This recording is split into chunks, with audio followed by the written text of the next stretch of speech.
Bonjour, mes amis! Romain Grosjean is on pole, and Indy fanatics are here for another live watch along.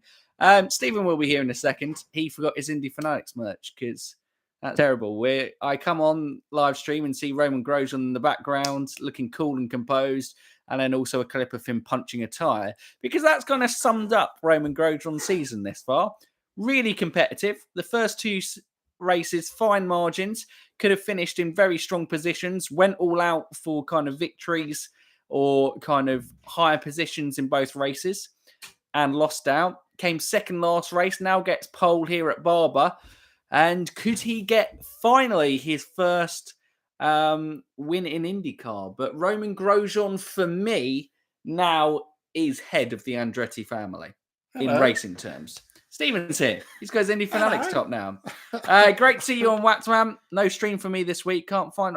sorry to hear that. Good to see Scott in chat. Good to see Bal in chat as well. Alex Pillow. Obviously, Barber is a special track for him. His first victory in IndyCar, which then led on to a superb season that saw him claim his first IndyCar victory as well. And, it's been absolutely... He's second. He could easily win this race. Rossi was saying third? I saw before. It's Pato! Our previous championship leader, but Marcus Ericsson retook the lead. We'll have Stephen do a rundown of a grid shortly. I did see some things mention the F1 race in chat. I haven't watched the F1 race, but it sounds like I didn't miss much. Checo's close in the title. But it's between Red Bull and Red Bull. How fun. How fun. I saw the last lap. But in IndyCar, it's between Grosjean, it's between Newgarden, it's between Perlo, it's between Pato. You're going to be here for a while if we're going to be talking about title contenders. No. There's about 10 to go through. We can rule out Santino Ferrucci as much as it breaks my heart. That's the only guy you're going to rule out? Well, no, I can rule out a few more, but... Stingray Rob for the title! Let's go! Stingray! Malukas! Incredible. Maluka Matata. Corn! Great to see you in chat, Big C Burgers. No, after the ticky-tack penalty yesterday, Marcus Armstrong will be on a tear. Absolutely. Still trying to get used to the DHL car not being Ryan Hunter-Reay. I know. Yeah. It feels weird because for years you just associate that livery with Ryan Hunter-Reay. But it is now Romain Grosjean, and fittingly, the last guy to win a title for Andretti Autosport was Ryan Hunter-Reay in the DHL Andretti Autosport car. And who's the guy who's looking most competitive with Andretti Autosport this season? It's Romain Grosjean. He's not in the DHL car this weekend, is he? No, I think they've got like a special sponsorship, haven't they? Which is weird.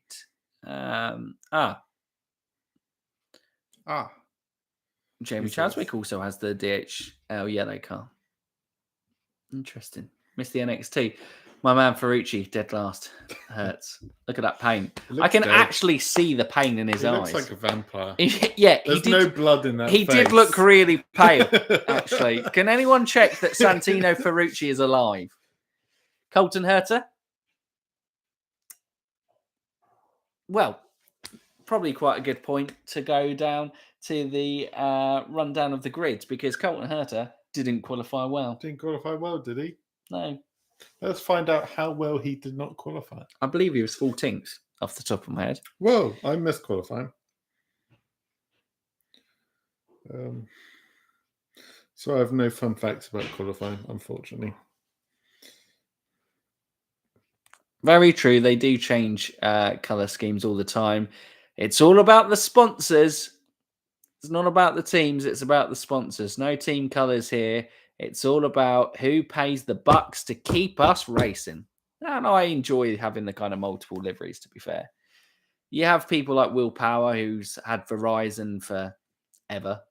And Scott Dixon, who's had PNC Bank ever since Target sponsorship at Ganassi left. Yeah, you've got some iconic ones, but then you've got like the Palos and New Gardens who have like a strong sponsor, but also they're open to kind of flirting with other sponsors. Yeah. Weird sponsors. Yeah.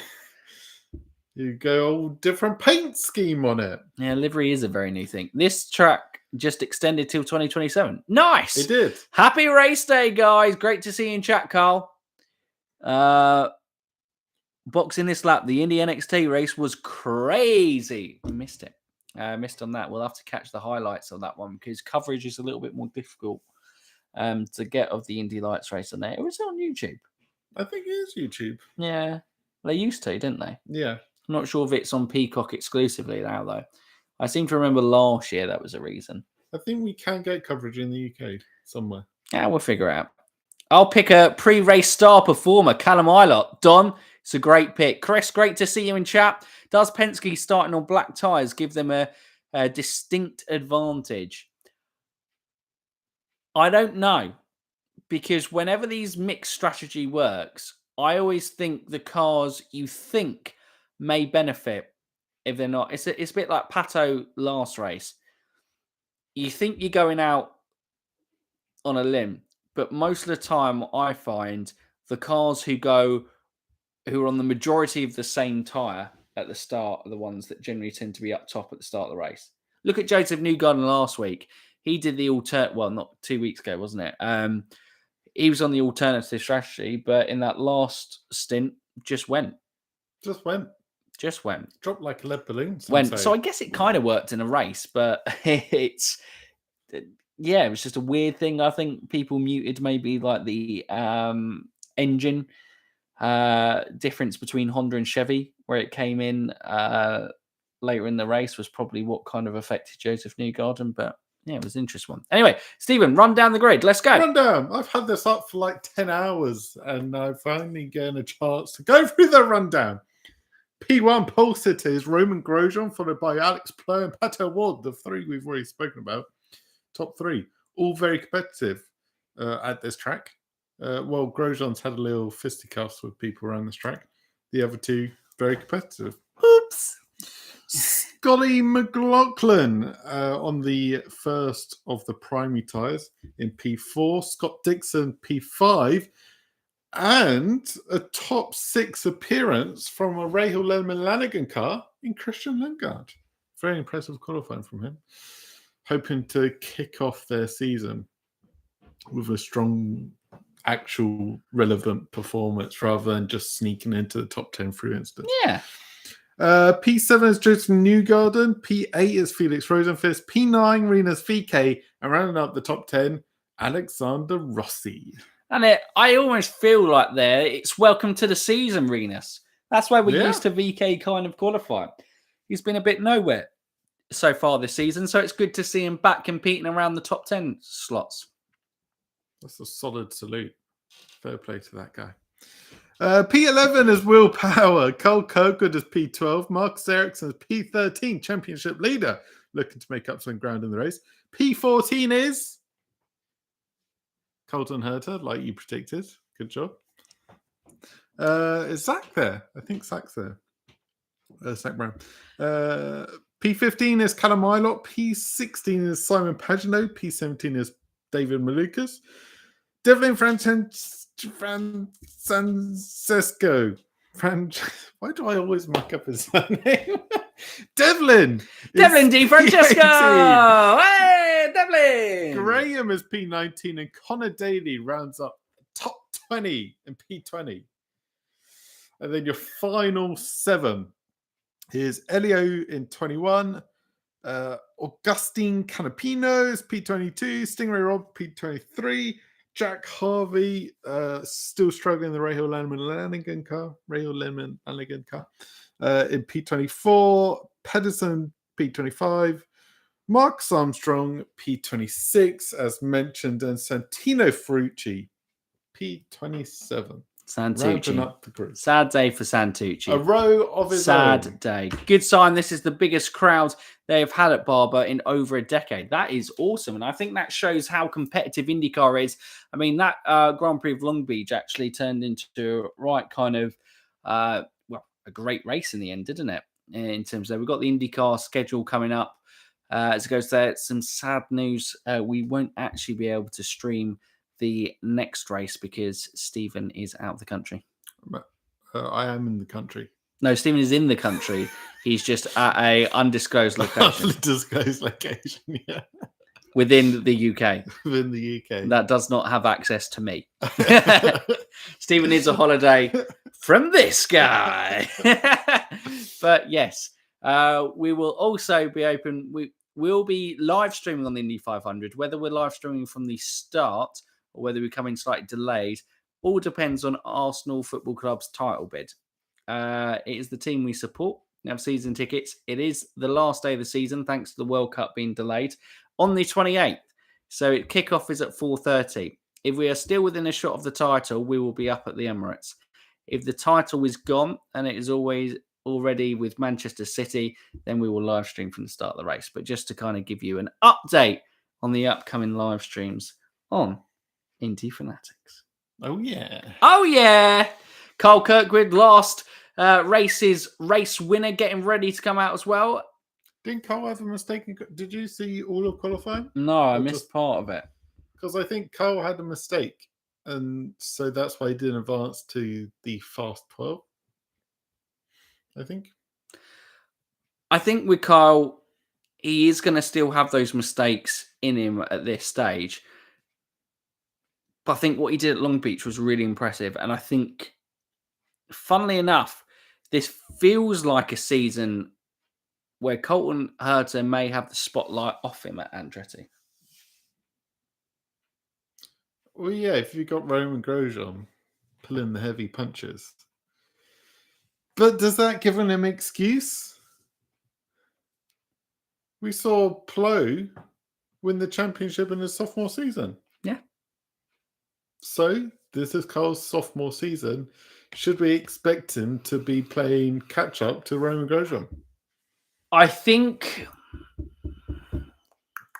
it's an interesting one. It'd be an interesting one to talk in chat as well. Also, I think probably interesting to say, it'd be interesting to hear your guys what the 100 Days thought was. You know, that new kind of Drive to Survive style IndyCar show that came out in the build up to the Indy 500. I've heard a lot of good things for it. We haven't been able to get access of it yet, but hopefully going to be able to watch that soon. That'd be pretty cool to kind of watch. I see the viewing figures, I think, were pretty good on it as well, considering live and also streaming, which was good.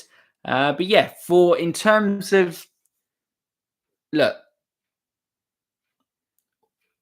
even though Alex kept on defying belief, I'm not sure we believed right until the end whether Alex Plo would win that title. And I know it was almost like a tongue-in-cheek with Carl Kirkwood to compete for a title. Andretti always have the car. They have the infrastructure of the team to compete for a title. But I haven't seen anything from Kyle that makes me go, yeah. Where Plo was consistent week in, week out. If he wasn't winning races, he was in that top 5, wasn't he? True. Where Kyle is more of the Colton Herta in terms of when he's good. Like Long Beach, he was sensational. When he's not good, he's way back. But there's this very track that Plo's title bid truly began. Yeah. But didn't he qualify P2? It was Pato who qualified on pole that season. Don't want to bring it up. Things can happen in the race. I'm just talking about fairy tales. Could have, well, I guess, but Carl's already won his first race this year, so. Oh, no. I don't know. I get where you were coming from.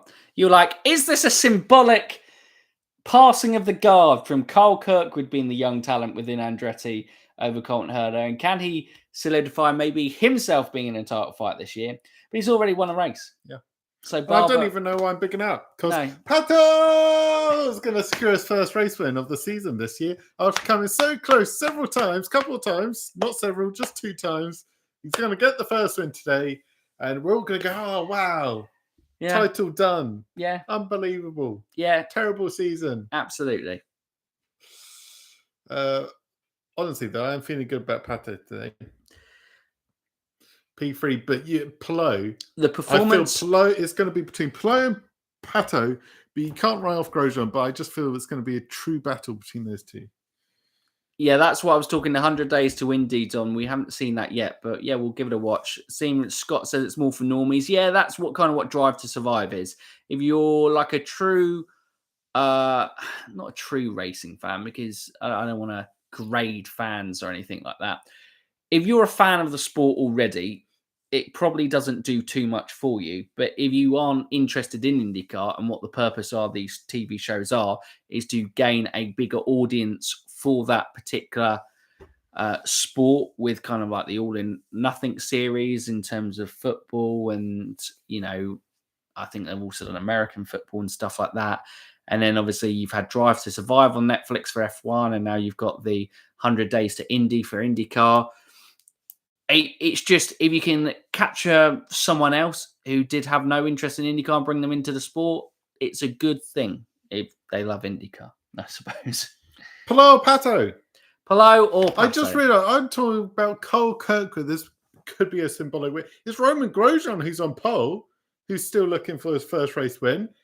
And this could be a symbolic win for Romain Grosjean. That is a better one. And when you ask me Pelot or Pato, I think Grosjean's going to do it today. I have a good feeling. I think this is the race that Grosjean actually, converts and wins his first race within an IndyCar. This was his first race within the series, I'm pretty sure, or he was testing at least at Barber. Road courses are what he's more familiar with. Compared to his F1 days. I know obviously he's done street circuits, but road courses were traditionally what he was better on anyway. Obviously, his best performance for Delcoin Racing came at the Indy GP, which is a kind of classic road course track. I think Romain Grosjean's going to do it today. I'll be honest with you. There we go. I offered you Pelot Pato and you've gone for the Frenchman. Yeah. Is that Carl? Or is this practice? Whoa!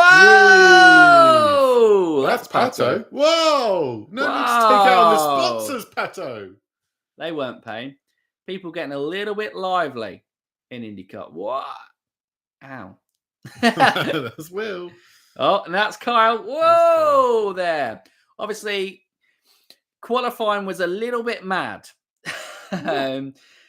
People were going all over the place. Was this is qualifying? Oh, wow. It's Reness's 50th race this weekend. The gazebo's going.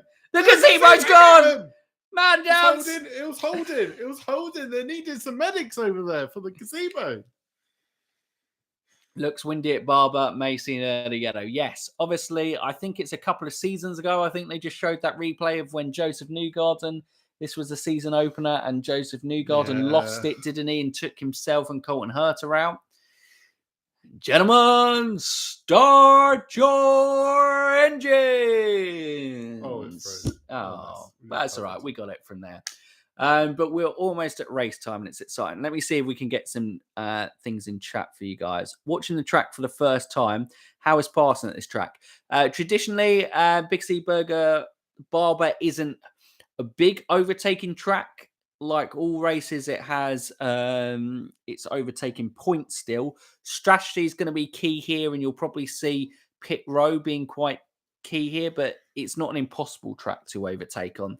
There are still opportunities, but it also is more of a technical track for the drivers. So you can probably expect maybe more cautions than the usual road course, despite the big runoff areas, because if you get it wrong, as we've seen by the spins there, it can go very wrong for the drivers. Again, Herter must show maturity lest he'll be supplanted by Kirkwood. Absolutely.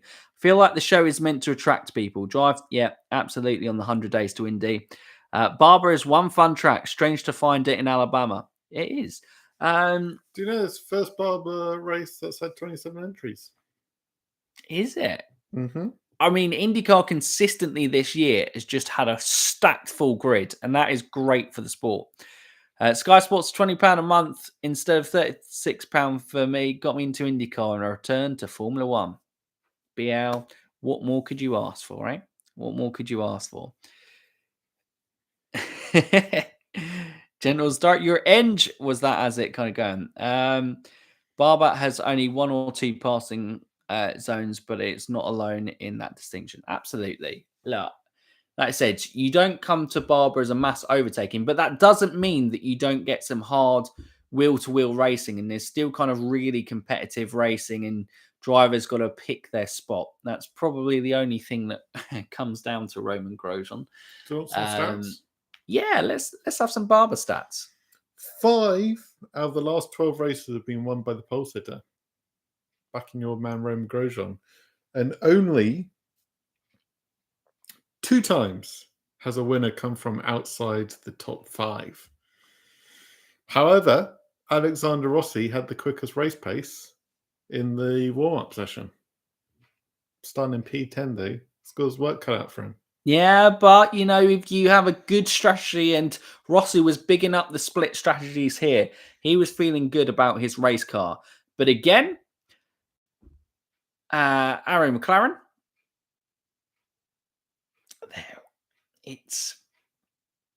I don't know. I don't feel confident backing anyone in an Aaron McLaren car other than Pato Ward, just because Pato is so good and he can, despite maybe any complacencies by the team, can still find a result. Yeah. He had a terrible year, the one that Plo won, where he just had that terrible second stint. Yeah, the first stint, he absolutely flew off like a rocket. But I want to say that the caution kind of affected it, and he never really had the pace after that. I feel like they were an alternative strategy as well that day. And but he still fought. He still fought back well, to be fair, because he came back to 5th or 4th. I seem to remember, because Palou was being chased down by Will Power, and I'm pretty sure Scott Dixon finished P3. In that race as well. Went back any McLaren. Oh, whacked, man. That's brutal. At times.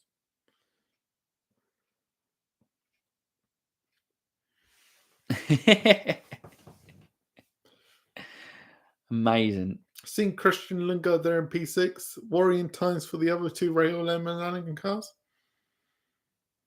Only putting it P20 and P25. I don't know. Christian Lundgaard, for me, seems to be the only guy who's, I guess, worrying.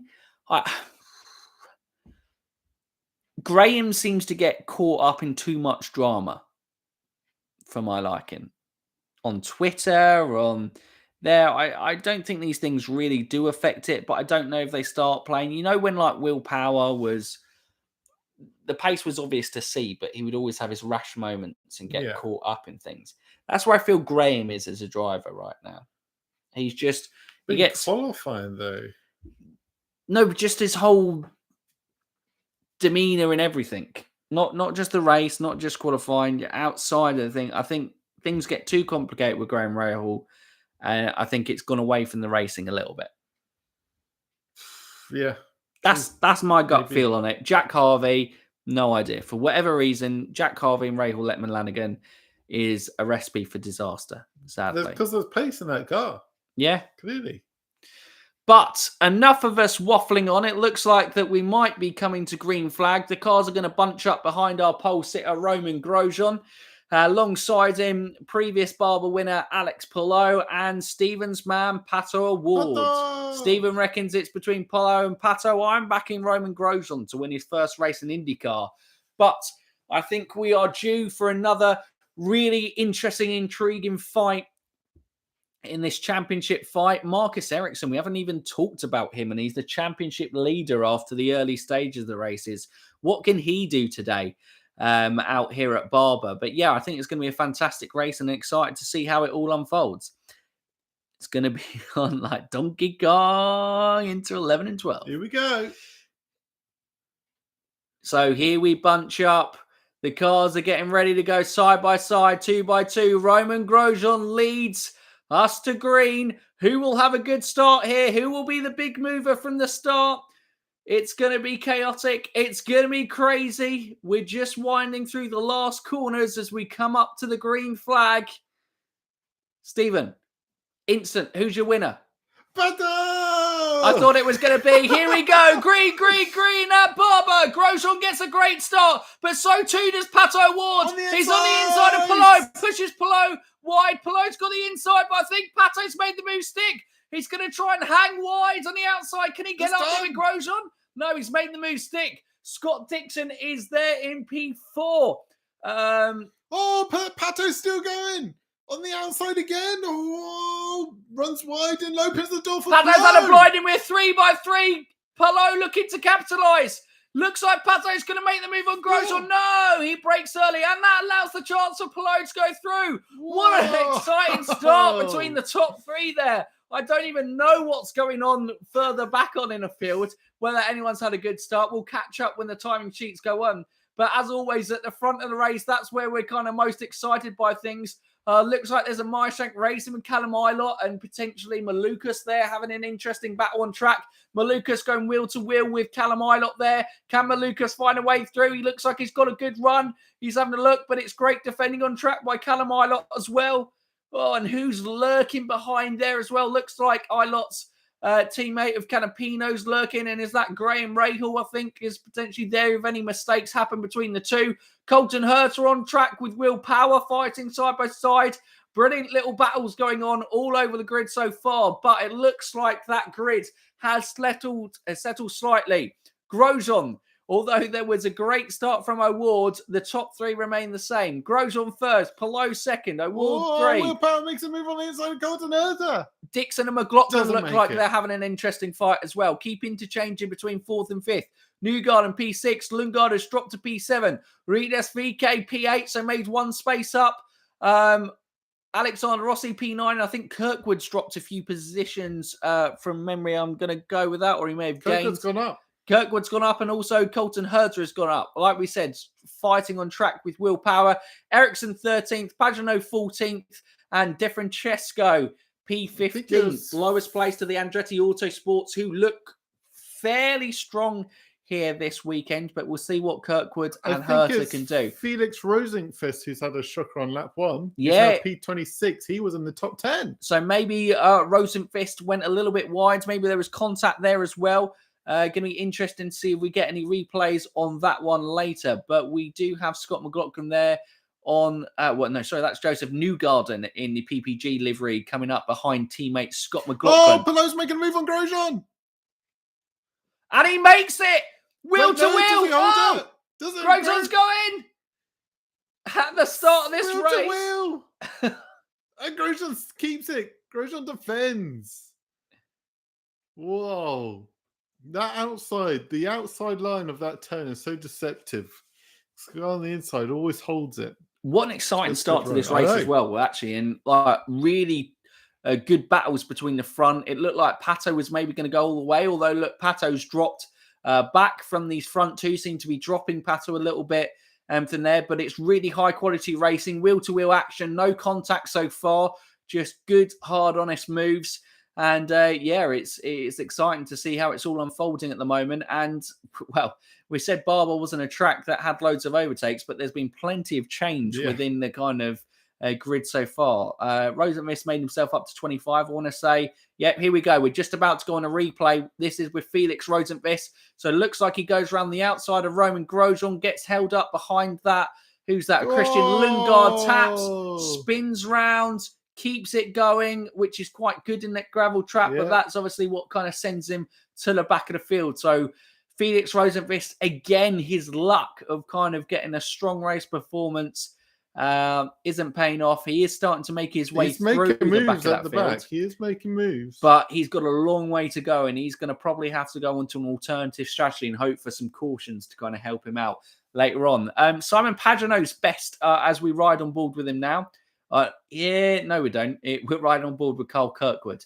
I believe that is in the alternation card. Although, alternation, do they also have Meyershank? No. get that wrong. Ignore that. It is Carl Kirkwood with the AutoNation pink car. He's dropped there. Christian Lundgaard's dropped. Rossi's kind of gone Herta's for on the that. move. VK Herta's jumped into P9. Herta's on P9, but also VK. Like I said, welcome to the season, VK. That was qualifying where we're more used to seeing him, and he's up to P7 and on the getting onto the tail of Joseph Newgarden, actually showing plenty of pace early doors here at Barber as we've got 5 laps so far. Indeed. Stephen, as I take a breather, what are your thoughts of the race so far? Crazy. There's a lot of people again in a position to overtake, but it's the difficulty of making the move stick. And Grosjean is just defending really well. He had to defend against Pato, saw him off, and has also defended off against Pelot. Pato, he's the top 2 have now dropped Pato. So I'm not sure if Pato's holding off on this first stint. They're all on the same tyres. But Pelot is just stuck. He is fully glued to the back of Romain Grosjean's car. Will he make a move, or will he just sit in the slipstream of the Andretti and try to save some fuel to go longer, extend this first stint? And it is going to be interesting here because this tends to happen, I think, at Barber, from at least our experiences of the race, that the front 2 in that first stint, if they can get a little bit of a gap away, they do tend to kind of go off. It has, memories of Alexander Rossi going after Pato Award in there, and both, funny enough, dropped off in that race. So, yeah, you never know. Well, you never know. We look like Newgarden was nailed on for victory at Long Beach before that last stint completely fell away. And it's what makes IndyCar so intriguing, because just because a car can dominate for, 2/3 of a race, it doesn't mean that they're going to dominate for that last third where it really matters. Exactly. In victory. I've seen that chat kind of was going crazy, reacting to everything as it all unfolded on track there. It was a fantastic start. Looks like Newgarden's got some issues. He's got some crossweight telemetry issues with the car. So he's doing quite well to be in P6 and not be suffering too badly with that. So I wonder if they're getting on top of that issue or whether he's going. No idea what it means. They didn't really explain it. Nice. Brilliant. But thanks for relaying it anyway, Big C. Oh, Scully Mack is making moves, looking at moves on Scott Dixon. If Scully Mack gets past Dixon, that's going to be top 4 different drivers, 4 different teams. Absolutely. And also, McLaughlin had already made it past Scott Dixon earlier on in the race. And is that kind of a slight change to the PNC Bank livery? That blue just kind of feels a little bit richer, or maybe it was the way that the sun was kind of shining on it through that section of track. Now looking at that, it looks how it always looks. Scully Mack did qualify ahead of Dixon, so Dixon's got him at the start of the race. Yeah, so McLaughlin was leading, and Dixon managed to find a way past. Now look, McLaughlin looks like he's going to fight a way go back there, but unfortunately, I was going to say unfortunately for Pato, but it looks like they've kind of Grosjean's kind of dropped Pelot. More than anything else, and Pelot's dropped more back towards Pato, and it looks like quite a tight little snake, really, all the way back to 8th. And Alexander Rossi, I would say, is they're all pretty close to each other in terms of a train on Barber here. And it's just nailing your lines, finding that kind of extra half second. And, when you make a move, you got to pick the right spot, because if you don't make it stick, you leave yourself vulnerable. And that's what happened to Pato. Didn't make the move stick. And then it saw Pelot come through on the inside of him as well. Ferrucci's up 7 positions so far. P20. What's the stat for today's race? Jaffa cakes. I don't think we have a snack for today's race. For today's race. Sad times. No stacks. I took it to mean that the telemetry was showing an imbalance on the weight. Scott, that sounds intelligent. Let's go with that one. That sounds like the most logical, actually, solution to that. Quick rundown of the grid as we're now lap 8 out of 90 here at the Grand Prix of Alabama here in Barber. Romain Grosjean is P1 as we go to the break, and we lose the timing sheet. So Stephen may switch off. But we have a glorious aerial view shot of Barber Motorsport Park. Oh, my God. You can't write that stuff in terms of it. But the top three were at least the same. I'll see how far I can get. Here we go. It's come back on screen for me at least. So Romain Grosjean is P1, Alex Palou P2, Pato O'Ward P3, Scott Dixon 4, and Scott McLaughlin are your top 5. That top 3 obviously remains the same as what it started this race. Joseph Newgarden is then P6. Built a little bit of a distance between himself and Rinus VeeKay now, who now has Alexander Rossi following quite closely, who is in P8. Colton Herta inside P9 and Christian Lundgaard still within that top 10, but not a great start to the race for the Rahal Letman Lanigan driver. Carl Kirkwood, last race winner within IndyCar, is currently sitting in 11th with Will Power in P12. Marcus Ericsson, our current championship leader, looking a little bit nowhere in P13. Pagano maintains 14th, and Devlin DiFrancesco is in 15th, which means that all 4 of the Andretti Autosport cars are in the top 15 for the first time for a while, I think, this season. I don't know if that's harsh on Devlin's season so far. He may have had other points from there, but he has been followed by Callum Ilott, and there's interesting fights, I'm sure, going on further down. Rosenqvist has moved himself up to P22. Was the last one to say it, 27. Does that mean Santucci's made quite a few moves? Did you miss my Santucci update, especially for you? I did. He's +7. He's P20. Oh my God, Santino Ferrucci's going to win. Oh, he might be a biggest mover. We'll see how it goes. 7 positions every 10 laps. He's going to win. I learnt my racing skills from an old PC fan and a skip. Nice. That, and he lives 3 hours from the track. I think this is the track that Newgarden knows the best. He got his start in open wheel series at Skip Barber School. He absolutely did. And it makes sense that, it's Newgarden's home Grand Prix is when he goes there. Obviously, he's now got Nashville as well that he's a big promoter of, but Barber has been a much more established racetrack and something that he would have grown up racing with, as he's done in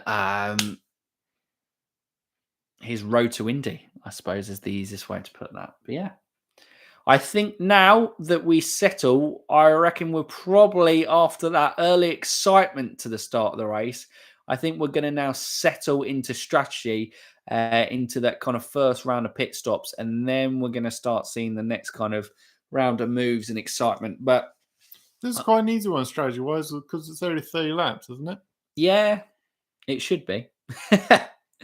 Two stopper, thinking around lap 30. Well, wasn't that no complicated maths? Pato tried to do, thinking back to it, it was Pato who tried to do a 3-stopper on that race, wasn't he? Yes. No, he did. We keep harking back to it. I know. I mean, last year was still a good race. Who even won last year? I want to say Will Power.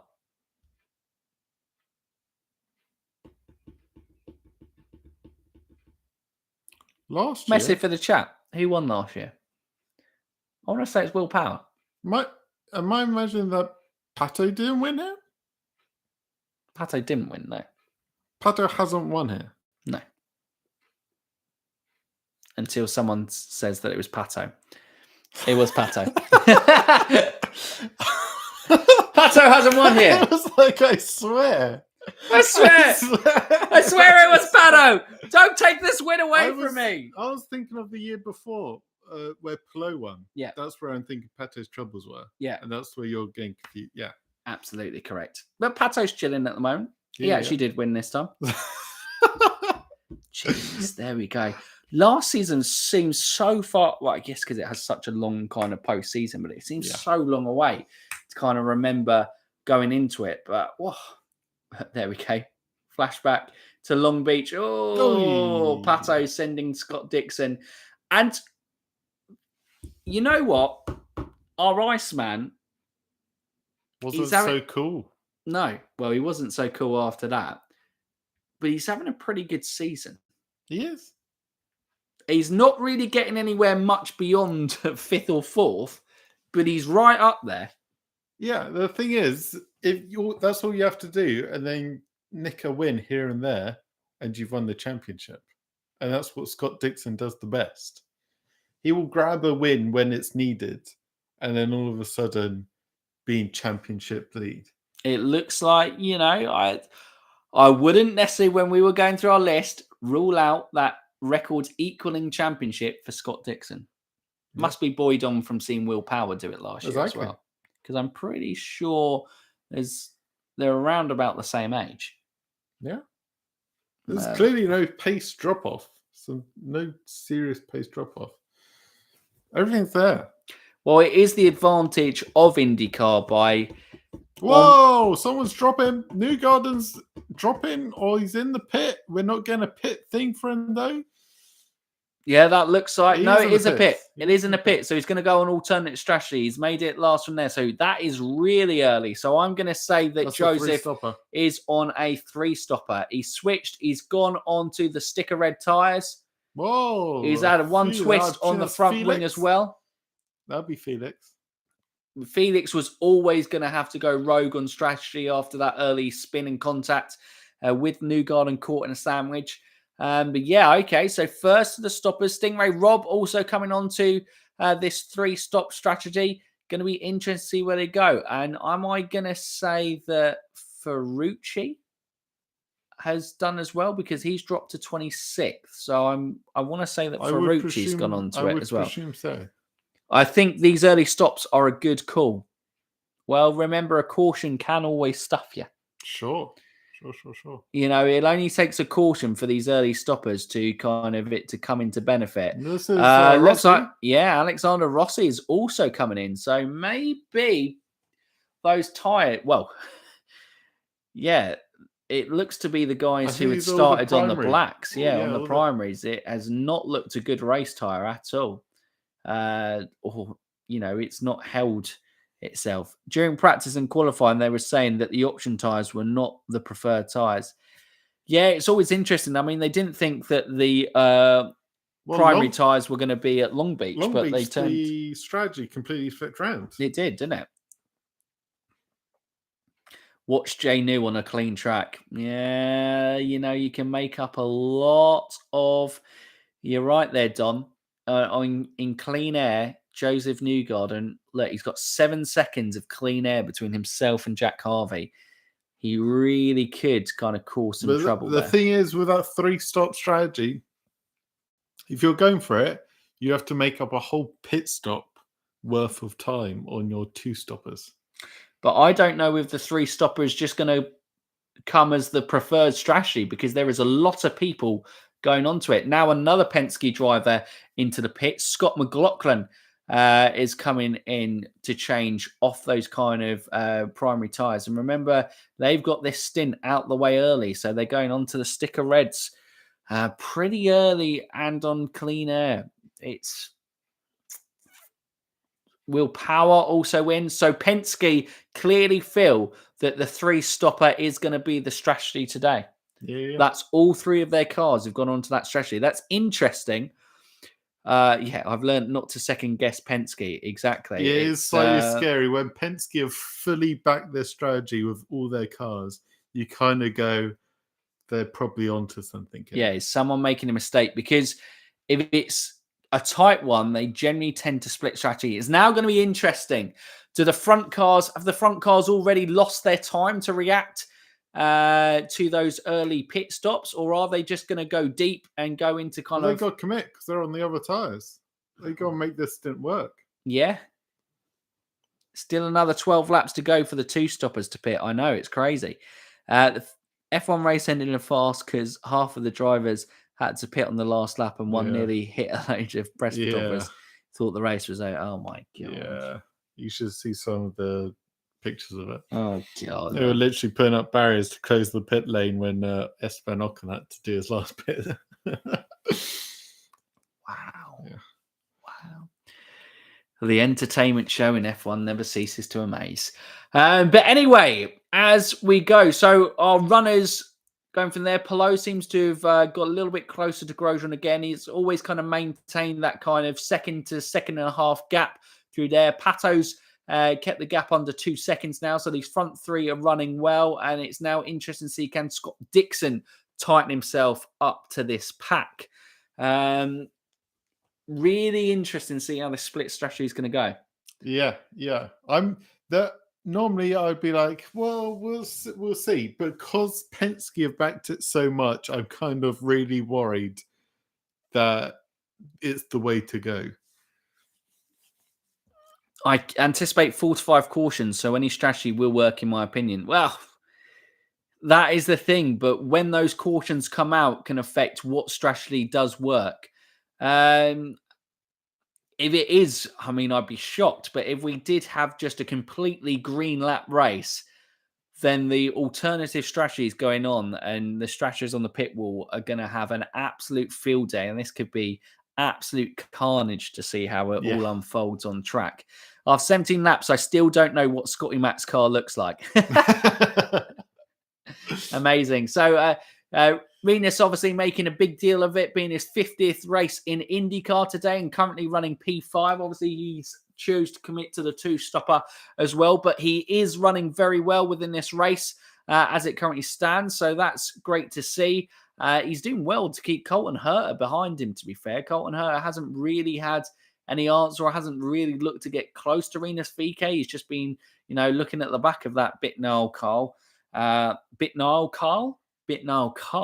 For the majority of this race so far. Did go on a bit of an early charge, so maybe he went into tyre conservation, was happy to sit in behind Renus. Because he made up about 5 positions, Herta, before he got to VK. So that's on track. That was before the pit stops. So Herta had a mega start to the race. So, Scott Dixon, age 42, hometown Auckland, New Zealand, 15th season racing with Honda, Honda's most successful IndyCar driver. It was just saying, can Scott Dixon win today? Can Scott Dixon win today? Scotty has the red, black, and white good ranches machine. Absolutely, Don. So there you go. You've helped me out there. Love that quote from Tom Snever, Scott, in terms of, I felt Penske only did things correct about 80% of the time. Then I found out that was way better than anyone else. What a quote. Lap 19 out of 90 here at Barber. And we still lead with pole setter Romain Grosjean, Alex Palou P2 and Pato Award. We did have a little bit of a change between that top 3 in the early stages with some fantastic wheel-to-wheel racing, but it's settled now as they kind of make their way on the 2-stop strategy to their pit window. We have Joseph Newgarden and McLaughlin and Will Power, all Penske's going for the 3-stop strategy. Joining them is Alexander Rossi as well. And then further back in the field, you had like the likes of Ferrucci, Stingray, Rob, and Rosenbiss and Malukas also going on to that 3-stop strategy. Going to be interesting to see how it pans out. Connor Daly, down in 26th, and Pedersen 27th. Disappointing for those guys. I'm not sure if Colton's got closer here or if it's just this is what it's been like. He seems to be getting very close to VK at the moment. Looks like he's definitely reduced the gap. It looks like it's now 0.2 of a second. He is getting closer to that. By looking at VK, his car looks a little loose, if you ask me. Sideways actions. Are we going to see a little bit of sideways action from Scott Dixon here, or is that, some wear on his inside tyre that we're particularly looking at there? Or front right? Or are we just looking at a nice slow-mo of Scott Dixon? If anyone's got any kind of... pretty nice slow-mo, to be fair. Yeah. All about the slow-mo. That camera guy is just like going, God, what a shot! What a shot! Guys, put this on now! My day! What a shot! I love my day! Whoa, Christian Lundgaard is speaking. Is Herta got a problem? Lundgaard look like... Whoa, and he is! He's making a move, Lundgaard! On the inside of Colton Herta, they're going to go wheel-to-wheel. Has he made that move, Herta? It's got no answer to it. Did he have a mistake because his tyre's gone? No idea, but we said Herta looked like that he was on the back of Renus VK, and in the meantime, he got overtaken by Christian Lundgaard. The speed difference there was crazy. Unless Lundgaard had just unleashed a bit of push to pass there. It's potential that he just saw kind of a gap and, smelt blood and went for it. And, it's a great move from Christian Lundgaard, to be fair. But in fairness, rather than challenging, Colton Herta seems to have dropped back, and his teammate, Kyle Kirkwood, seems to be kind of more at threat of taking Colton Herta than Colton Herta has a threat of retaking the position from Christian Lundgaard. Obviously, qualified well, Christian Lundgaard didn't have a great start to this race. He is one of the guys still out there on those primary tyres. Here comes Kyle. Here comes Kyle. Is he going to... And Lundgaard... Well, it looks like these... Yes, of course, Lundgaard. It looks like these sticker reds. Actually, it may just have been that Lundgaard's tyres are finally coming into it. But yeah, like you said on track, Stephen, double move. Kirkwood past Herta, Lundgaard past VK. But yeah, maybe that primary tyre, those who've stayed out on it, it's now the time that it's coming into its own. Well, and yeah, Lundgaard's starting to find a little bit of pace on it. Lundgaard is the only one on that primary. Kirkwood is on reds like Colton. So science, Colton's tyres must be gone. But yeah, Christian's flying. And now Ericsson looks like he's getting close to the clutches of Colton Herta. Colton Herta could start dropping like a lead balloon through the grid here, and that could be his day over. Because often we see in IndyCar in this first stint, there always tends to be one or two drivers whose tyres just absolutely fall off a cliff and they never seem to quite recover in the race from that point. And it looks like that guy is going to be Colton Herta today. It'd be interesting to see if any of the other drivers start kind of really dropping through there. Maybe Rinus VK might be a guy who's potentially at risk, because Lundgaard is flying out there. Already gapped VK. He's going to see if he can start closing it down. Ericsson squeezes by Colton. That was tight. Championship leader's getting his elbows out a bit. Trying to salvage the points here after a bad qualifying session. Well, interesting. Ericsson hasn't necessarily qualified too well historically, I'd say, on the kind of road courses, but he races a really good race in the race, which makes absolutely no sense. Say race whatsoever. One more time. Race. Race. I lost stream. All I got is commentary. No, sorry, Whacked Man. Hopefully our commentary can bring the pictures to life for you at least. Very smart move from Lundgaard starting on blacks. Well, you say that. He looks like the only one who's made it stick, or at least committed to making it stick on there. He is starting to close in on Scott Dixon, not massively on that pace, but he's done well to kind of be positioned in P5 there. Have the Penske's got it wrong? Should they have stayed out and extended on this black primary tyre? I guess we're only ever going to find out that around kind of lap 60, I suppose. Lap 60, lap 65, when the kind of last pit windows are coming, we'll start to have a look.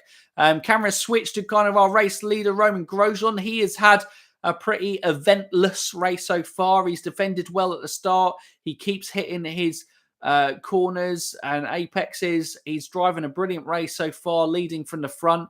He is just a man not losing his cool at all. This looks like Kyle Kirkwood on the back of Rinus VK. Looks like Rinus VK's tyres might be starting to go. Will Kirkwood make the move at the right time? He's getting very close. He's got to be careful not to get too close here. That is a bold move, and that is a great move from Kyle Kirkwood. Wow. Beautiful. And Marcus Ericsson takes advantage there as well. Follows Kirkwood straight through. A much more conventional pass, but what a bit of racing from Kyle Kirkwood there. Lined it up beautifully and then just sent it on the inside. Brilliant. VK thought about it, but was suddenly aware of him on the inside and just had to concede the position because his tyres, like Herta's, is just dropping. And there, as we can see there, now Simon Pagenaud gets past Colton Herta. His tyres really have dropped off a cliff. The tyres are basically tiles at this point. Well, they're pretty much racing as well as tiles at this point. Absolutely. To be fair, this is quite a nice performance from a Meyer Shank car in the hands of Simon Pagenaud. Glad I missed it. Thanks, Peacock. Sorry, guys, for rubbing it in terms of that. Captain Kirk looking good. Honestly, the next generation of young American, ever since we picked up David Malukas, Kirkwood has gone, no, no, it is me. I am the future of IndyCar, not Malukas. I don't care. On the inside of... I'm going to say Canapino. I'd like to say Canapino, that would be. I don't think he would have caught up with Ilott that quickly, although it may well have been. It was Ilott. It was Ilott. So Newgarden is P12. And who's he got in front of him? Devlin. Surname. Di Francesco! Oh, Devlin is making a nuisance of himself. He's defending hard here. Newgarden getting a little bit frustrated. He's going to send it up on the outside here. He makes the move stick. Can Callum Ilott also find his way past Devlin Di Francesco? He must have lost out on that position. I know he's been fighting Devlin for quite a while, but no, hasn't been able to make that move stick as we go. Geez, sorry, I had to delete that because I got you mixed up with the Bob's. Oh dear, BL, you do come out with some funny things in chat, but wow. Whew, on track. Is that Scott McLaughlin who's making his way through track as well? Newgarden's about to take Herta? That is. Wow. Well, you did say that he had to make up a pit stop. Well, he's already made up a pit stop on Colton Herta. He's 17 seconds off the leaders now. Wow. Joseph Newgarden is flying. Colton Herta is not flying. And that is one thing he certainly isn't doing as this stand. Wow, we're starting to get a real mix-up of the grid. Those three stoppers are really kind of starting to mix things up, and there's plenty of traffic there. This is in perfect caution territory. Only takes an ill-timed move with some tyres that are kind of, clearly... different levels of degradation at this stage. There's going to be some clear pace differences at this. Wow, look at that aerial shot. The three stoppers, there's overtakes galore on track. Unbelievable. Looks like Newgarden's maybe going to get past VK. Herta's dropping a few positions as Scott McLaughlin got past. Newgarden, there he goes on Renus VK. And who's that he's got in front of him? Is Pagano. It is Pagano. No, they do have an ordination. Wow. These three stoppers, this is... I'm so excited to see how this strategy goes going to play out. Yeah, Felix is almost recovering a little bit in terms of he's right in the mixed with these things now. We have no timing sheets up on the board, and I have no idea what is going on. I think that was Rossi. Apologies. Well, it would make sense because Rossi did pit along with those guys. But here comes Newgarden. Obviously, Pagano's on the older tyres. Colton Herta now does pit, but is it too little too late? Is the damage already done? He had to stay out there, didn't he? Well, you have to on the sticker reds. It was only most of the black primary guys who'd pitted early on the three stoppers. It's only Christian Lundgaard who has stayed out on the black primaries and kind of made a real, go of it. But Joseph Newgarden here now takes Simon Pagano. God knows where that moves him up. Isn't he? You can tell Newgarden is having a lot of fun. Just absolutely tearing apart this racetrack. Like you had that section. Well, you could arguably say like he had that section in Long Beach last time out. He is flying. Absolutely flying out there. Be interesting. Will he come in around lap 30 along with these first pit stoppers? Or can he go a bit more? So there is a high V car. I think that's Jack. No, it's Christian Lundgaard. You're right in terms there who's coming to the pits. So Christian Lundgaard finally pits, gets off those black primaries. So it's now sticker reds to the end of the race for him. Well, it's still going to be interesting. Will these tyres make it? Because if the reds had kind of dropped off quite drastically, although in fairness, Grosjeans haven't dropped off there. So Rena Fike also in the pits. I want to say Marcus Ericsson, it maybe looked like was in the pits there. Romain Grosjean's crew, I'm pretty sure, were out there. So it looks like our leaders of the race are going to be coming in soon. Cole Kirkwood's probably going to be coming in soon. It is great racing. That aerial shot was one of the best shots in terms of you just saw overtakes galore. It was Big C Berger before the race going, is there much overtaking at Barber? There isn't much. And we've had loads of overtakes just in that thing. Obviously, and genuinely for position as well. Which is crazy to see those kind of such a difference in performance actually in the tyres. It shows those sticker reds really do have the performance when they're there. Pato's pitting. So Scott Dixon. So I imagine Grosjean's going to be also in on the pit stop as well. No, they're both. Cole Kirkwood comes in. So Palou and Grosjean have stayed out. They are really looking, they must be hitting some serious fuel numbers so that they can really take advantage late on the race. Oh, and did Pato just get ahead, or was Scott Dick? No, okay, yeah, they have maintained. I wasn't sure if Scott Dixon managed to nick in the pits. Who's that on there. track? That's Malukas on track, I want to say. Is that Malukas or Scotty? No, it is Malukas. No, it looks like it's Malukas in the HMD Dale Coyne racing car. There, interesting one. See there, they're on cold tyres. Can they get past? You've also got Christian Lundgaard. Wow, look at Christian Lundgaard. He has massively made up a gap there. The undercut has worked big time for them, this strategy. It's really confusing having no timing sheets because I have no idea where everyone is, but I'm just enjoying the wheel-to-wheel racing all Ericsson's over. in the pits and Grosjean and Plo are still out there in 1 and 2, and Newgarden is P3. The undercut has looked really strong here. Grosjean is in the pits. Grosjean and Palou do pit. They're going on to the black primary tyres, getting their stint in on the middle. You've also got Scott Dixon there, but obviously Christian Lundgaard has his tyres warmed up. Scott Dixon, Pato Ward on cold tyres, and obviously Christian Lundgaard's on the quicker sticker red. So it's going to be interesting to see whether he can get past Scott Dixon and Pato early. That was a slow stop from Palou, and it looked like he could pay the price here as Pato comes right on the back. Can he make the move? Whoa! Pato's gone away on the inside! And he holds it. He's done it. That was Pato's ninja skills coming out in full force there as he power slide almost in the inside onto the move. What a move that was from your guy, Pato. Yeah. Palou slows it. It looks like they're making lots of adjustments to the front wing, and it looked like he was stationary for way too long there. And he could get eaten up by all 3 of these cars here. Lundgaard, he's desperate to get past Dixon here, isn't he? Yeah. But he could go all the way through. If Dixon takes him, they could both go past Alex here. Will they be using push to pass? They got the tyres. Surely they can't leave it another lap, or they're going to get stuck behind below here. Christian Lundgaard, he's having a look. He keeps on eyeing up spaces. This is where it's going to go. He goes. What a move from Christian Lundgaard. What a move. I think similar to the move that Carl Kirkwood made on the track. Really followed Scott Dixon, and he really sent it up the inside. What a move from the young Danish driver. That is fantastic racing. And the quality of racing on display here at Barber. It's a technical circuit, and there have been technically brilliant overtakes here today. Now Lundgaard is going to be seeing Palou out in front of him, and he is going to want to eat him up on those black primary tyres. Let's have a replay of that. What a move that was. Scott Dixon probably shocked by the boldness of that move. He just got such a great run out of the corner here, and just was like, the way he hit that apex, what a great exit he got from the corner that just allowed him to go through there. Good. Unbelievable move. Christian Lundgaard, there was a lot of hype. Here we go. Where'd he go for Palou now? On the outside of turn. No, I'm feeling we're a different part of the track there. But Dixon pays the price for not making that early move on Palou, and he just got caught by the charging Dane.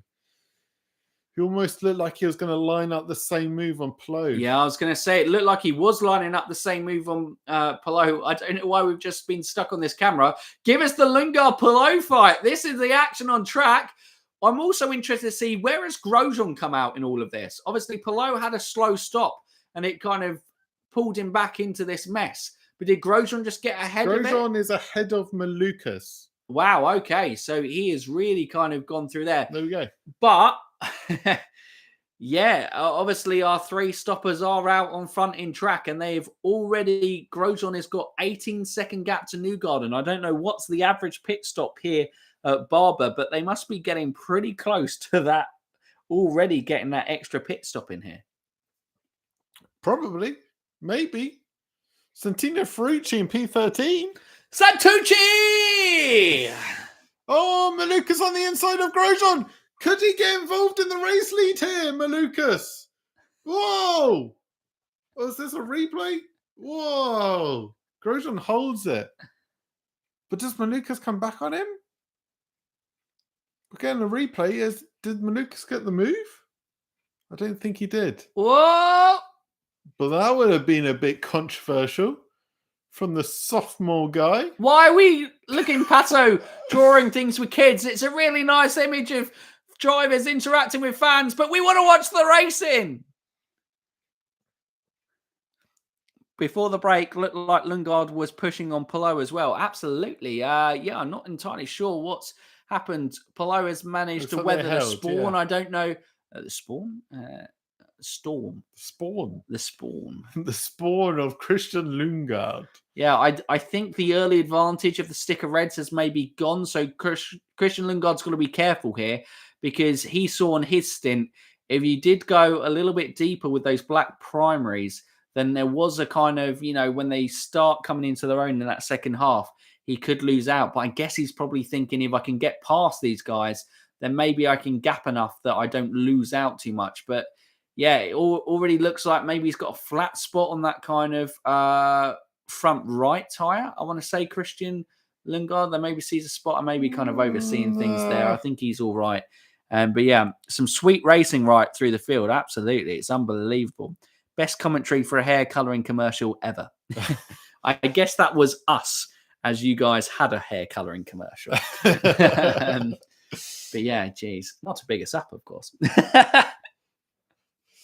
Jeez. So the gap between Pato and Grosjean's about the... Oh, Malukas, I think, has made the move on Grosjean. Malukas being part of the 3-stopper group, so he's not involved in...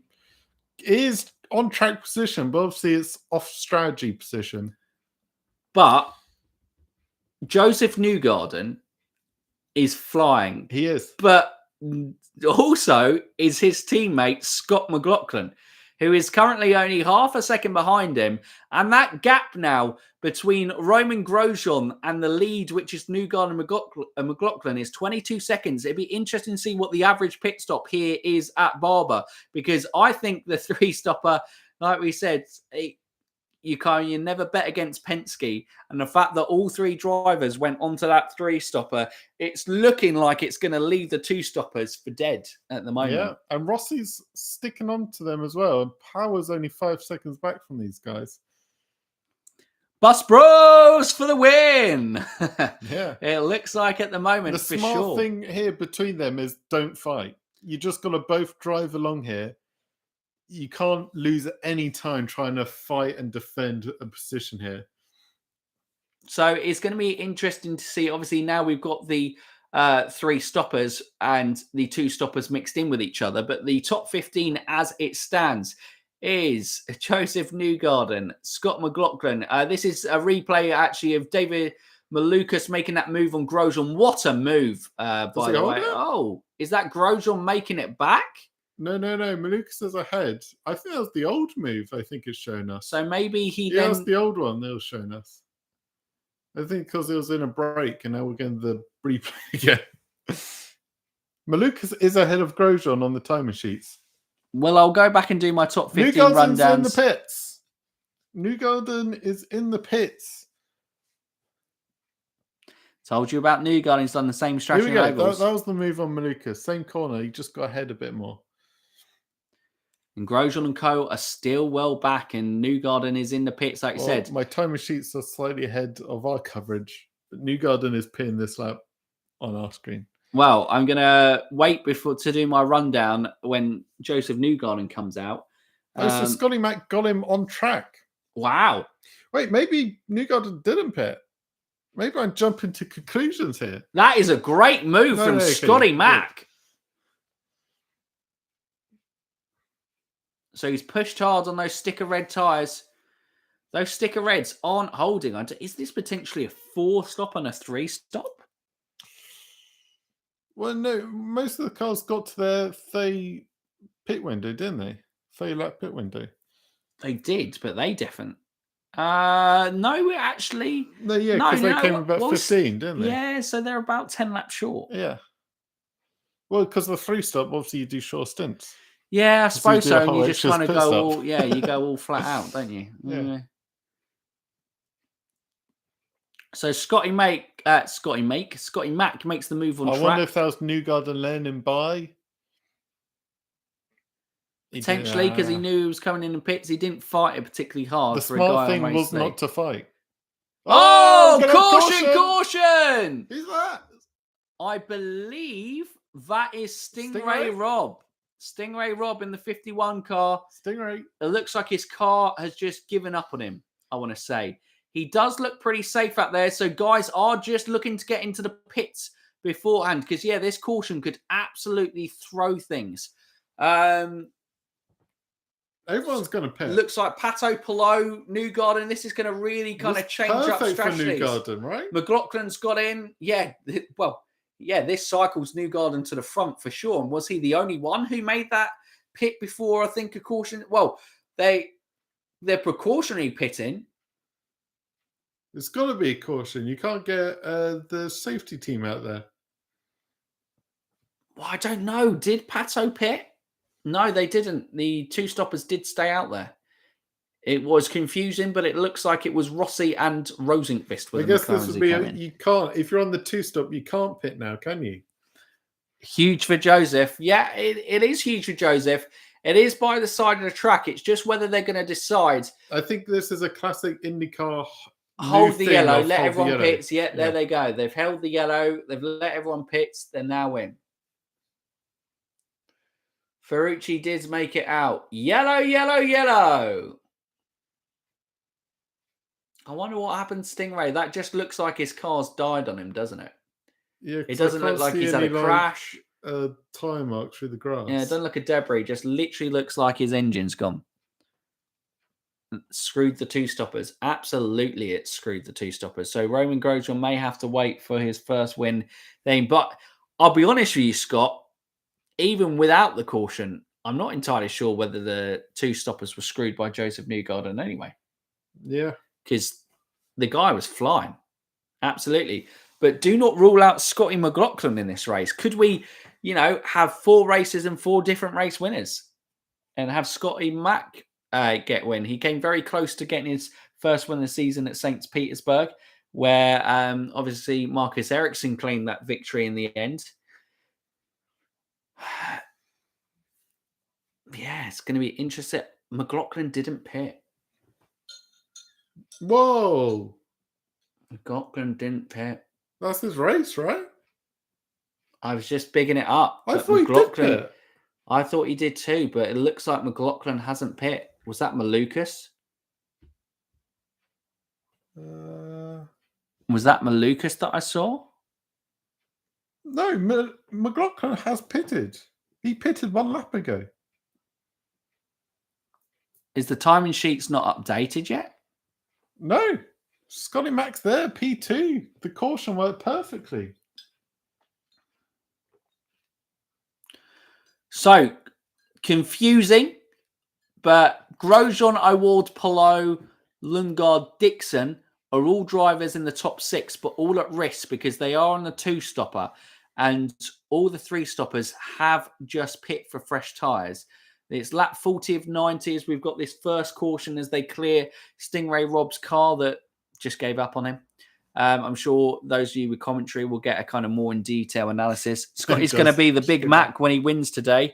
Absolutely. Scotty McLaughlin looks in the driving seat for sure here. That is massively. We thought this is big time played into Newgarden's hand, but holding that caution, it's big time played into McLaughlin's hands here for sure. You've also got Rossi, Power, and Kirkwood, I think, are going to be all threats here for sure. Or is Kirkwood on the 2-stoppers? Yes, he was. But did he change? Crew. Has he changed strategy? I think it was too late for him to change strategy. He is still on the 2-stop strat. I'm showing as Rossi's ahead of Newgarden as well. Newgarden has lost out big time to his fellow 3-stopper compatriots. The 3-stopper amigos. Newgarden has been hurt. I'm sure if he doesn't win this race, he'll maybe say a few things about the kind of timing of that caution. Because, that time of the caution massively affected in terms of Joseph Newgarden's position on track. Hold in a caution because then you don't want everyone coming in for emergency pit stop, fuel stops. Doesn't this put the 3-stoppers at a disadvantage? I don't know. I kind of feel like it puts the What do you think at the moment? Scotty Mac's got 8 laps fresher tyres than the guys around him, and he can now match their strategy. if he overtakes Grosjean on track, yeah, in theory, they've only got one more pit stop to make each. Yeah. And his pit stop's going to be later than the 2 stoppers, so he should have the rubber advantage as well on track. The 3 stoppers have effectively got a free pit stop out of this caution. Exactly, yeah. Absolutely, Frosty Ray. The 3 stoppers can drive harder than the 2 stoppers right now, which means Scotty McLaughlin can go for the nail. I think we're going to be bunching up behind Romain Grosjean again. We haven't seen that since the start of this race. A nice little slow-mo shot of Alexander Rossi, Christian Lundgaard. I was like, Rossi's got problems? Giggle. No, don't say it. Rossi's having a good race. Just let him enjoy it. Let him enjoy the race. Him, Newgarden, and Scotty Mac are you want to look out for at this restart, because they're all going to be sending it. Absolutely. This could absolutely, the start of the race was carnage, but this also could be carnage. And yeah, absolutely brilliant aerial views here at Barber again. Nice little Ferris wheel. I like the multicolours of the Ferris wheel. Because why not? Yeah, Why not? Every racetrack's got to have some kind of Ferris wheel, right? Absolutely. Is Stingray's Indy's Latifi? No, I don't think so. I think Stingray definitely has a bit of talent to him. Obviously, you've got to remember that he's with Delcoin Racing. I know Malukas is like... What did I say? Is Stingray the Indy's Latifi? And you said Stingray's got a bit of talent about him. Just absolutely buried Latifi. I didn't even blink when I said it. Didn't even blink. Steven's over here going, that's another Canadian you've upset. Saw the back of Dalton Kellett, didn't I? No, they're completely different people. Stingray's actually got a little bit of talent. As we line up for the restart here, after the first caution. I think you should take the restart. It's too much carnage, these restarts for me. As Grosjean leads us, no one looks. Is anyone going to make a jump into turn 1?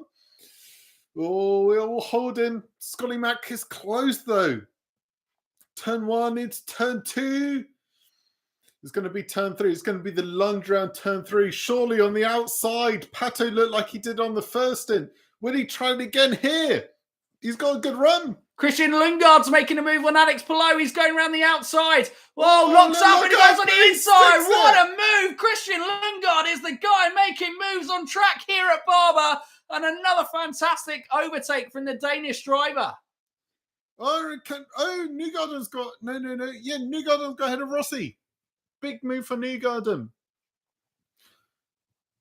Looks like he's got Scott Dixon in his sights now as well. The 2 Chip Ganassi drivers of Dixon and Palou up on track for Joseph Newgarden, and he's going to push really hard here. McLaughlin hasn't found a way to go past. Grosjean is driving like his first win in IndyCar depends on it. And he has driven a fantastic race. He may have the kind of less desirable strategy at this stage of the race, but he is not making that hurt him at all. He's even got the worst tyres for a restart, being on the black primaries as opposed to the sticker red alternatives. But here comes Scott McLaughlin. He looks like he's got a little bit of pace. Will he be able to line up a move? He's already dropped Pato. Pato's probably going to be in the mix of Lundgaard. McLaughlin has a look around the outside. He goes, hangs it tight. Grosjean hangs on. Will he be able to switch it? No. Tucks back inside. Will he get another run up? No. Grosjean defends. So, a little bit of a lock up on the inside there from Grosjean. Does not need that. He needs as much tyre life in these tyres as maximum possible. We thought this was going to be an exciting restart to the race, and it hasn't disappointed. Grosjean fighting hard. McLaughlin is the guy with the tyre advantage, with the strategy advantage. Can he find a way past? Christian Lundgaard is also a guy who is absolutely flying out there. He will soon be coming onto the back of Pato O'Ward. Will he be able to make a move? He's the one who's made the best overtakes on track out there today. He is flying. Joseph Newgarden has taken Scott Dixon, so he's now got taken Rossi as well. Oh wow, Rossi hasn't had a great restart. It's not been a great restart for the Arrow McLaren drivers, but Pato is still hanging on in there, and that's all he can probably hope to do at this stage as Newgarden looks to close in on Palou, and Power now looks like he's really closing up on Dixon, so he could have all the Penske drivers within the top 7 soon enough. But look at that, Pato with still 165 seconds of push to pass left in the bank, and Scotty Mac's already gone over half of his allocation. Grosjean is usually so good at reserving this push to pass, but I think it's just so he doesn't affect his fuel strategy, because he never seems to have enough fuel to be able to take advantage of it later in the race. At Long Beach is where we saw he couldn't use it.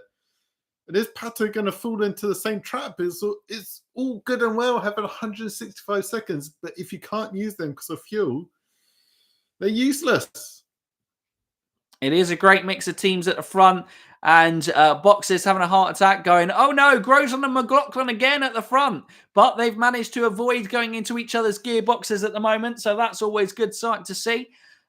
Scotty has already stopped twice and has an 8-lap tyre advantage over Grosjean. He absolutely does, but the longer the Grosjean keeps him behind him, the better those black primary tyres are going to get, and the worse Scotty McLaughlin's red sticker reds go. Maybe is Scott McLaughlin going to play it smart, go, well, look, I've really pushed it this stint. I'm going to push him but not go too hard and look to make it in the final stint and make sure I don't sacrifice the race. Looks like someone's gone, or maybe Colton Herter, but is that Pedersen? He's all over the back. He's weaving all over the place. I don't know who he's trying to get onto the back of there. Santino Ferrucci back down in P20. This is Graham? Yeah, it is Graham Rahal. It is Graham Rahal. Pedersen looks like he's going to make the move. Oh! Bold on the outside. Graham defending for his life out there. In the meantime, his teammate, the young Danish driver, Christian Lundgaard, is up in P4. He hasn't managed to kind of hunt down Pato too much, so he's stuck there.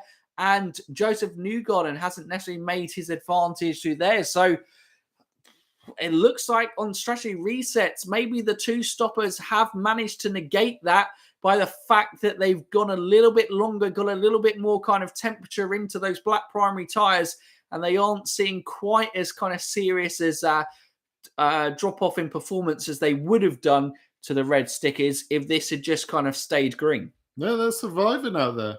They are surviving. Newgarden's charge has kind of stalled after getting past Dixon and Rossi, as he is stuck on the back of Palou, about 7 tenths back there. And Scotty Mac is slowly dropping back from Romain Grosjean as well. Gap's now 6 tenths. I'm not sure. I'm pretty sure. Whoa! Who's that goes wide? Elio Castro Neves, I think it is. Yeah, 06 car. So it's Elio Castro Neves as Pagenaud still riding well in the 60 car in P15. It's pretty much where he's been since the start of this race. No. Around 15th, 14th. No, Pagenaud was a strong top 10 before caution. Oh, that's damage. Who is that? That was Connor Daly, I want to say. It's had contact almost. Whoa, manages to keep it on track though. So his day is not over. Is that Jack could Harvey? Be quite a nasty one. Yeah, I want to say Jack Harvey. I want to say Jack Harvey because no, it is Graham. Graham's car. Graham giving a little involved kiss. in everyone. There you go. Like I was saying pre-race, it's just a bit on track, off track, all over the place. But we are now over halfway through this race at Barber, and it has come to life again. The strategies, we had 3 stoppers, we had 2 stoppers. It was making interesting racing. Then Stingray Rob's car decided to give up on him, and it brought out a caution, and it has made things interesting here. 49 out of 90 laps run here so far.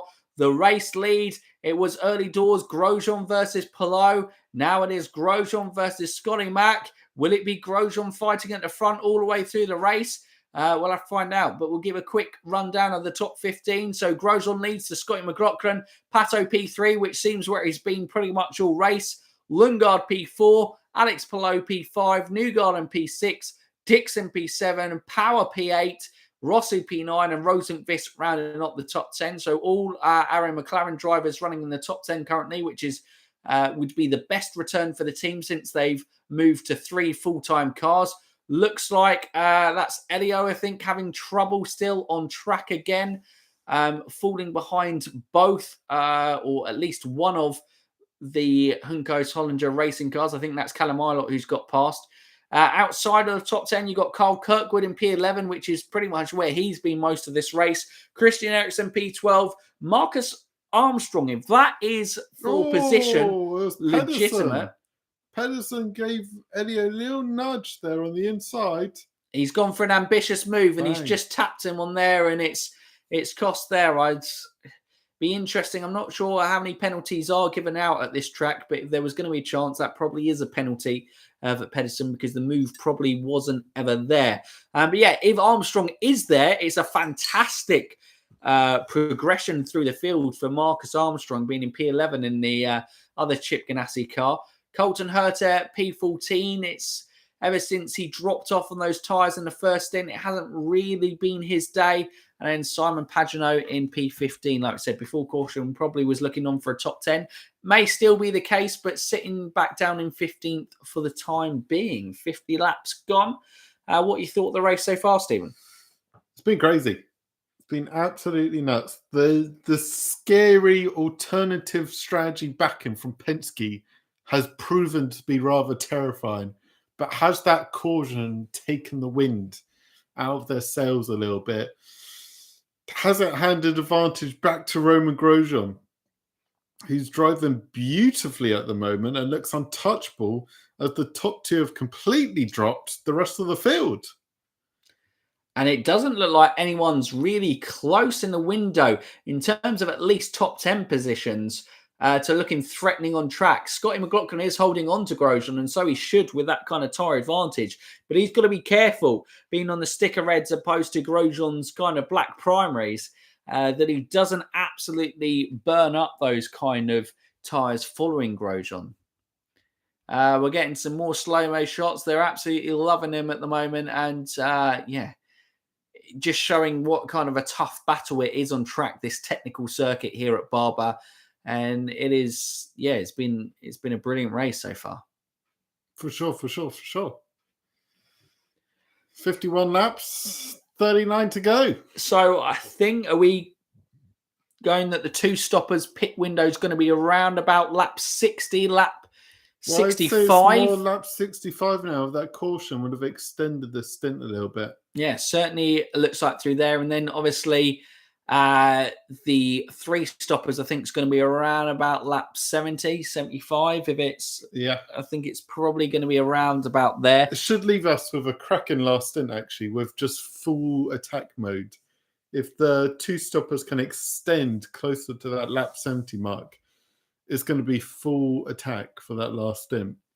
Absolutely. No one should be holding back at all. Absolutely. John, thanks for the comment. We'd love to be out there with you guys and enjoying the race side by side with you guys. I'm like an Indy Fanatics meet up at an IndyCar race. It's going to happen. Don't know when it's going to happen, but it will happen. And yeah, it's going to be superb when it does actually happen. But yeah, for anyone who's at the race today or going to races this season, I hope you absolutely, have a great time, because it looks like it's shaping up to another cracking season. Just season after season, IndyCar's product as a racing series for racers delivers time and time again. And, all 4 of the races so far this season have been fantastic and, been challenges all throughout the field. Although Grosjean leads this race at the moment, it is far too early, as we've learned so far this season, to kind of commit heavily to a guy that's going to win the race. I still feel strong. I backed him at the start of the race that Grosjean is going to see it home. But yeah, it's wow. It has been some fantastic overtakes on straight Who's probably been your driver of the day so far? For me, it's probably got to be Christian Lundgaard with those overtakes. Christian looked great. But I kind of feel it's got to be Scotty Mack for me. Look, went completely under the radar with Newgarden tearing it up. But the speed he had in his second stint to put himself in P2 and the only man that is matching Romain Grosjean on track is an incredible performance from him so far. Yeah, got to say fair play because Grosjean has just all weekend found like a setup that he's just completely happy with, and you got to say Grosjean is just on fire this year. And we said, didn't we? We said there's that line. Grosjean's running very close of it, and if he finds it the right side of that line where he starts kind of, accepting, and look like Long Beach was that first race where it's like, you know what, I can seriously challenge for the championship here. I want P1. I want that first win, but I'm going to take P2. I'm not going to put it in the wall. Yeah, I'm not going to put it in the wall. I'm just going to take the strong finish, and I'm going to back myself to win another day. And top 3 on the 2 stops. Great little kind of graphic here from IndyCar to help you guys understand. So the top 3 on the 2 stops are Grosjean, Pato, and Lundgaard, and the top 3 on the 3 stops are McLaughlin, Newgarden, and Power as it goes. So it's basically Team Penske versus the world. Well, versus the world, because you've got Andretti, Arrow, McLaren, and Rahal Letman Lanigan. I mean, Lundgaard, is he still in with a shout of an outside shot of a podium here? 5 different teams in the top 5. Crazy how competitive this is. Not one team is dominating. Even at one point, it looked like Penske were going to steamroll over their strategy. At the moment, it's anyone's game. Yeah. Everyone's got the car here. Ill-timed caution can kind of throw things up. It can always lead to kind of contact on track. This is going to be unpredictable right up until that checkered flag falls and we can call the winner of this race. And I'm excited to see what kind of unfolds in the next, what do we got? 35 laps or so left in this race. Scott McLaughlin is back on the attack. He's taken it within half a second now of Romain Grosjean. Is he using a bit of push to pass here? Is Grosjean's black primaries not lasting as long? They obviously were older than Scott McLaughlin's red tyres. Well, remember, Grosjean is going to be getting to the end of this stint. So the tyre life isn't going to be as fresh as what it was. But you're also going, McLaughlin, the undercut has looked strong here. Those guys who have pitted first has gone there. So now that everyone's on it, is the 3 stoppers technically at an advantage because staying out longer on track, and they've not necessarily got the clean track to kind of go in. I guess McLaughlin's going to have clean track. So if I was Scotty McLaughlin, I would be just doing enough to push Grosjean to make him pit as early as possible, but also saving life in those tyres so that I can put some kind of really quick laps in when I've got clean air out there so that I can hopefully get in ahead on the overcut. But yeah, so far today, it looks like the young undercut's been king. So maybe advantage to the 2 stoppers after all. Yeah, for sure. It's so difficult. We keep seesawing between 2 stop and the 3 stoppers. Who's going to take it? And you just don't know until everyone's pitted and everything's on the line in the final stop. Does Scotty Mack go for an undercut rather than try to extend the stint? Does he come in lap 60 and try? Is there a clean spot on the track they would come out in? Yeah, our only question is going to be fuel numbers. I guess that also comes into play in the last one. Does Scotty Mack, if he pits in early, he's going to have to, fuel a heavier race car. Yep. And with Grosjean's pace, he would have to get out ahead on track. But does that necessarily guarantee that Grosjean won't, find a way past him as well? Big C's Burger's asking whether the Andretti curse is going to hit again today. Well, it didn't hit at Long Beach with an Andretti 1-2, finally kind of capitalizing really strongly as a team on what has consistently in the past 2 to 3 seasons been a great race package on the street courses in the series. And now Grosjean is looking to deliver on a road course as well to kind of put a serious stake for his championship fight. coming forward for sure. Marcus Ericsson, our current race leader. I don't know what this does for the championship. I'll be honest with you. I presume Pato will then retake the lead. Yeah, if he finishes P3, I mean, yeah, it's another strong finish for him. But I think Grosjean's going to be right up there, isn't he? Yeah. With a P2 and a P1. I'm not sure where he finished in the end in Texas and St. Pete, because obviously he dropped way off with where he binned it, but it was probably late enough in both races to be classified. Yeah. And obviously St. Pete, he got himself going again because it was only kind of like a soft touch into the tyre barrier. Joe, great to see you in chat. Chevy doesn't have the fuel mileage. He'll stay out and push. Yeah, well, I think we saw that in Long Beach, didn't we? That the fuel mileage does look better on the Hondas. So maybe we thought it was a masterclass with the Penske's on a 3-stop strategy, and it was playing out that way. But obviously, you know, maybe they saw that and it was based on the strategy that last time out on Long Beach, when they matched the other guys' strategies, Honda just kind of came into its own in that final stint. Yeah, maybe they were forced into the 3-stop. They didn't see anything special. They just saw as the only survival. Yeah. Because they cannot afford to be in such a great position and drop off as much as both drivers did, because McLaughlin weren't great either, was he, in that last stint at Long Beach? The worrying thing here for Team Penske is Scott McLaughlin is dropping back. I full on jinxed his charge on Grosjean because ever since I mentioned it, he's only been going one way, and that's backwards. Yeah. In the timesheets, as Romain Grosjean just drops everyone. It's now 10 seconds between him and P3 in Pato Award. And it now looks like that rather than Joseph Newgarden getting onto the back of Alex Palou, he is losing pace, and Scott Dixon's getting onto the back of Joseph Newgarden here. But obviously, Penske teammate Will Power is still maintaining. But yeah, not the stint that Joseph Newgarden was hoping for either on his tyres. So maybe they won't extend that stint too long.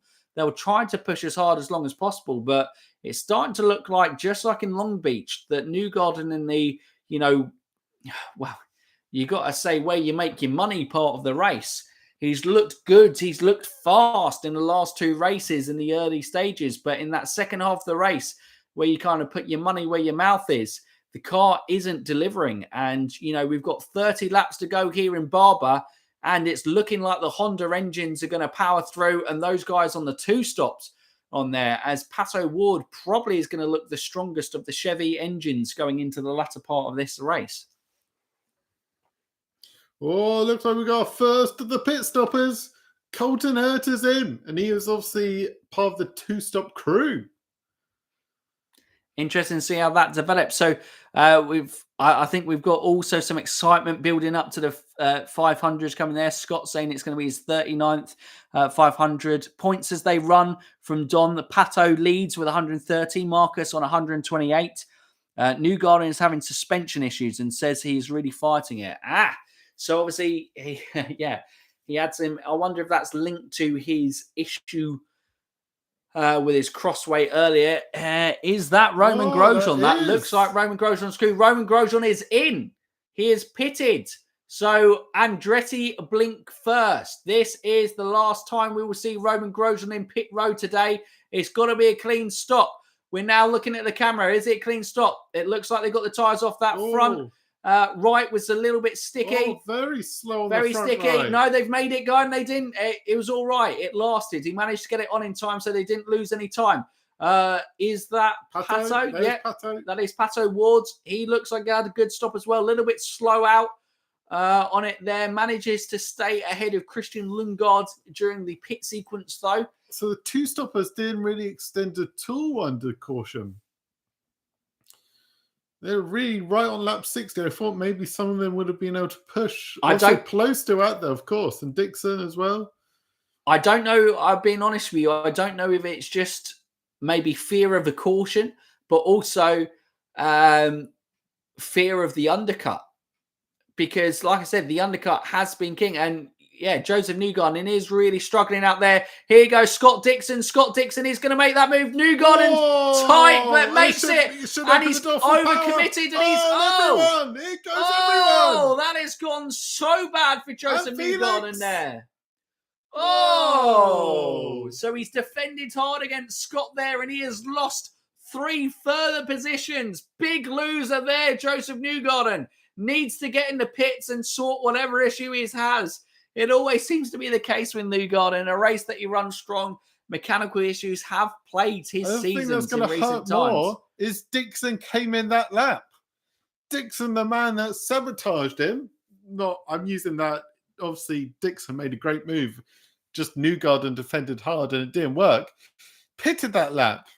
Interesting as well to see strategy. So obviously we thought the sticker reds were going to be the race tyre, but Scott Dixon and it also looked like Alex Palou have gone on to the black primary tyres for this final stint. Maybe they saw how much the red stickers seem to drop off towards the end of the stick. So the black primaries, they've got more confidence.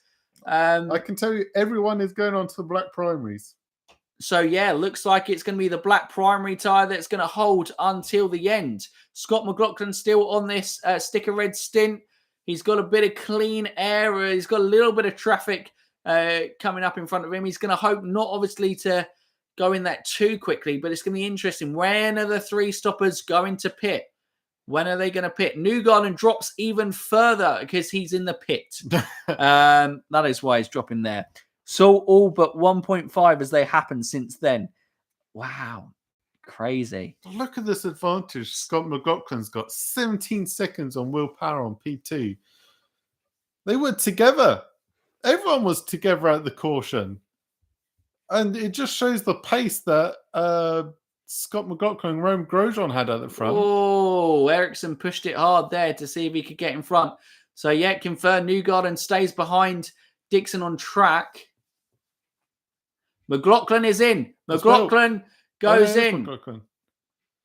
Where's he going to come out on this final stint? Grosjean obviously was leading. Has the overcut worked for McLaughlin? Is he going to have fresh enough tyres is he going to be close enough to kind of get out? But he's going to be coming out on cold tyres. Grosjean's already going to have some kind of temperature in those. As we ride on board with Grosjean to see how it goes. Is it going to be a slick stop for Scott McLaughlin? Yes, it is. It's a clean stop. Grosjean's coming through the last sequence of corners as he comes onto the main pit straight. McLaughlin is getting to the end of pit row. It looks like he may be coming out ahead of Romain Grosjean there. He has made the overcut work. Grosjean should have it. He should, but track positions, everything. We know it's not easy to overtake on Barber. Grosjean defended brilliant against Scott McLaughlin, and we know that Scott McLaughlin can make his car seem really wide on track.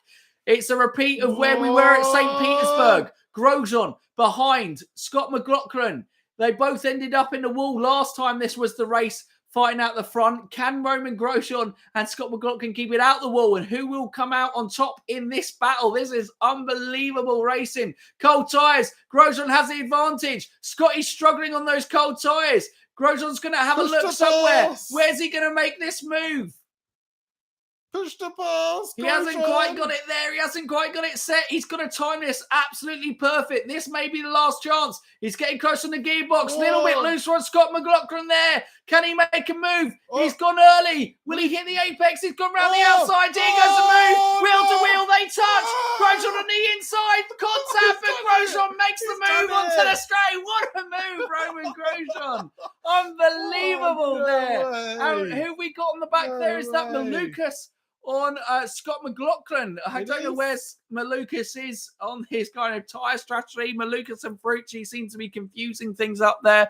Unbelievable. What a move by Romain Grosjean. If that is the move that wins his first race within IndyCar, then it is definitely a move deserving of it.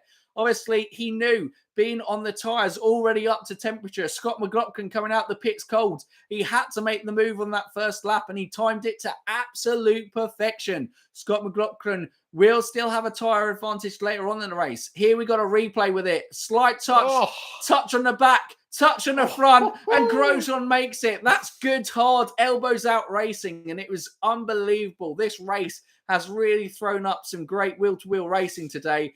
And Grosjean is a man Jeez. saying, I'm winning today. Get out my way, Scott McLaughlin. Oh, we've seen it with Kirkwood. We've seen it with Lundgaard, but that was absolutely incredible from Roman. Jeez, I thought that was ending up in disaster.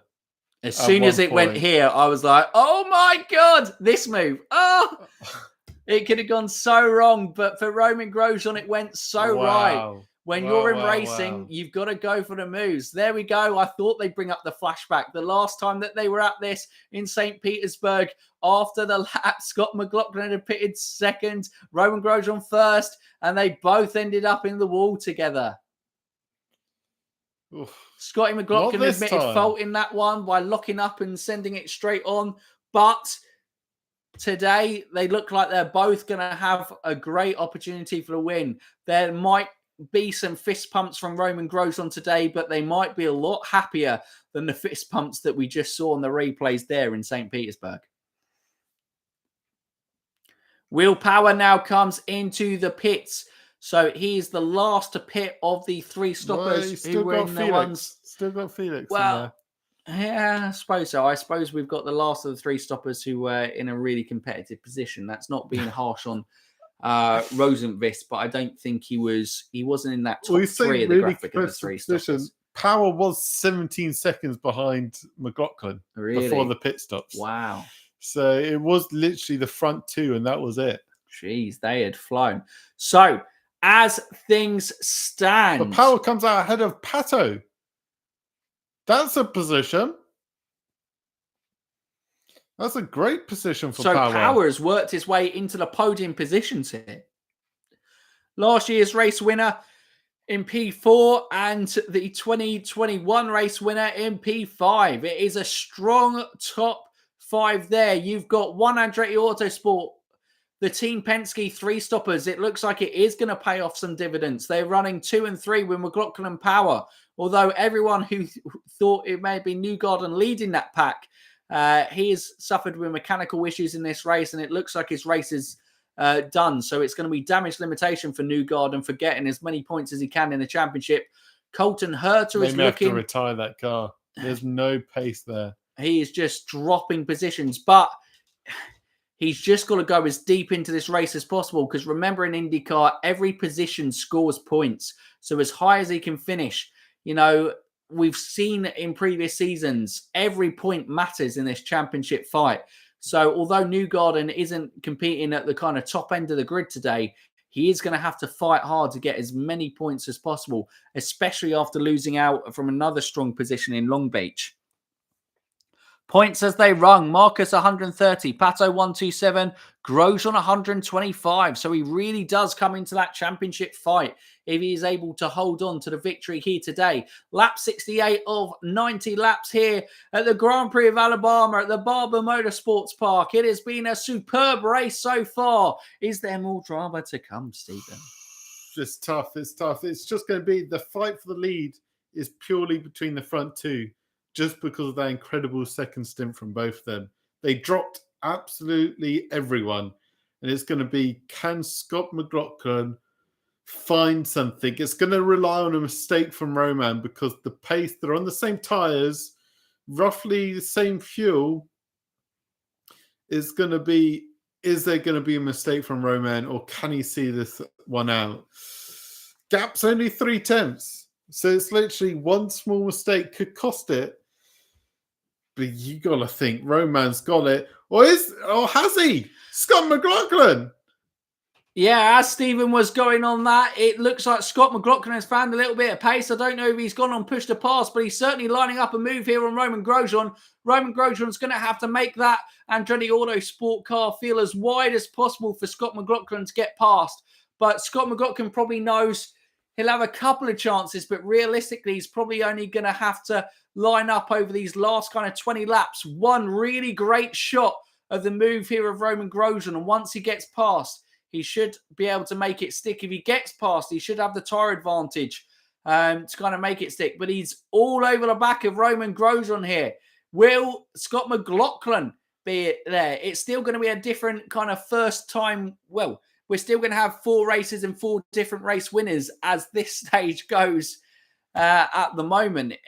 But, well, yeah, this could all end up in upset again. These two have history, not because they are drivers who are reckless, but just drivers who are prepared to put everything on the line. Whoa! 0 seconds of push to pass from Romain Grosjean. I changed my mind. Maybe Scott McLaughlin's got the advantage here. He may not have track position now, but he's got 32 seconds of push to pass to make a move. And tyre advantage, of course, as well. Well, only a couple laps tyre advantage. It's not going to be too significant. It shouldn't be at this stage of the race, but you never know. You never know.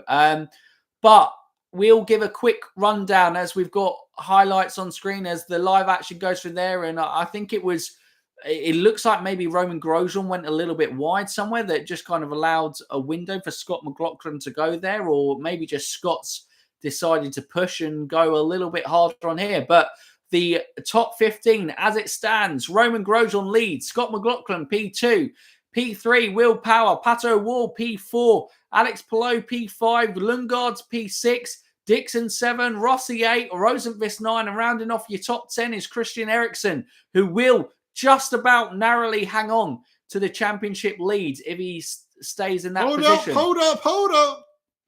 Scotty Mac, can he do it? No, Grosjean defends again brilliantly. Just used up all the road there. Scott McLaughlin looked on the inside, forced to go on the outside, and just had nothing.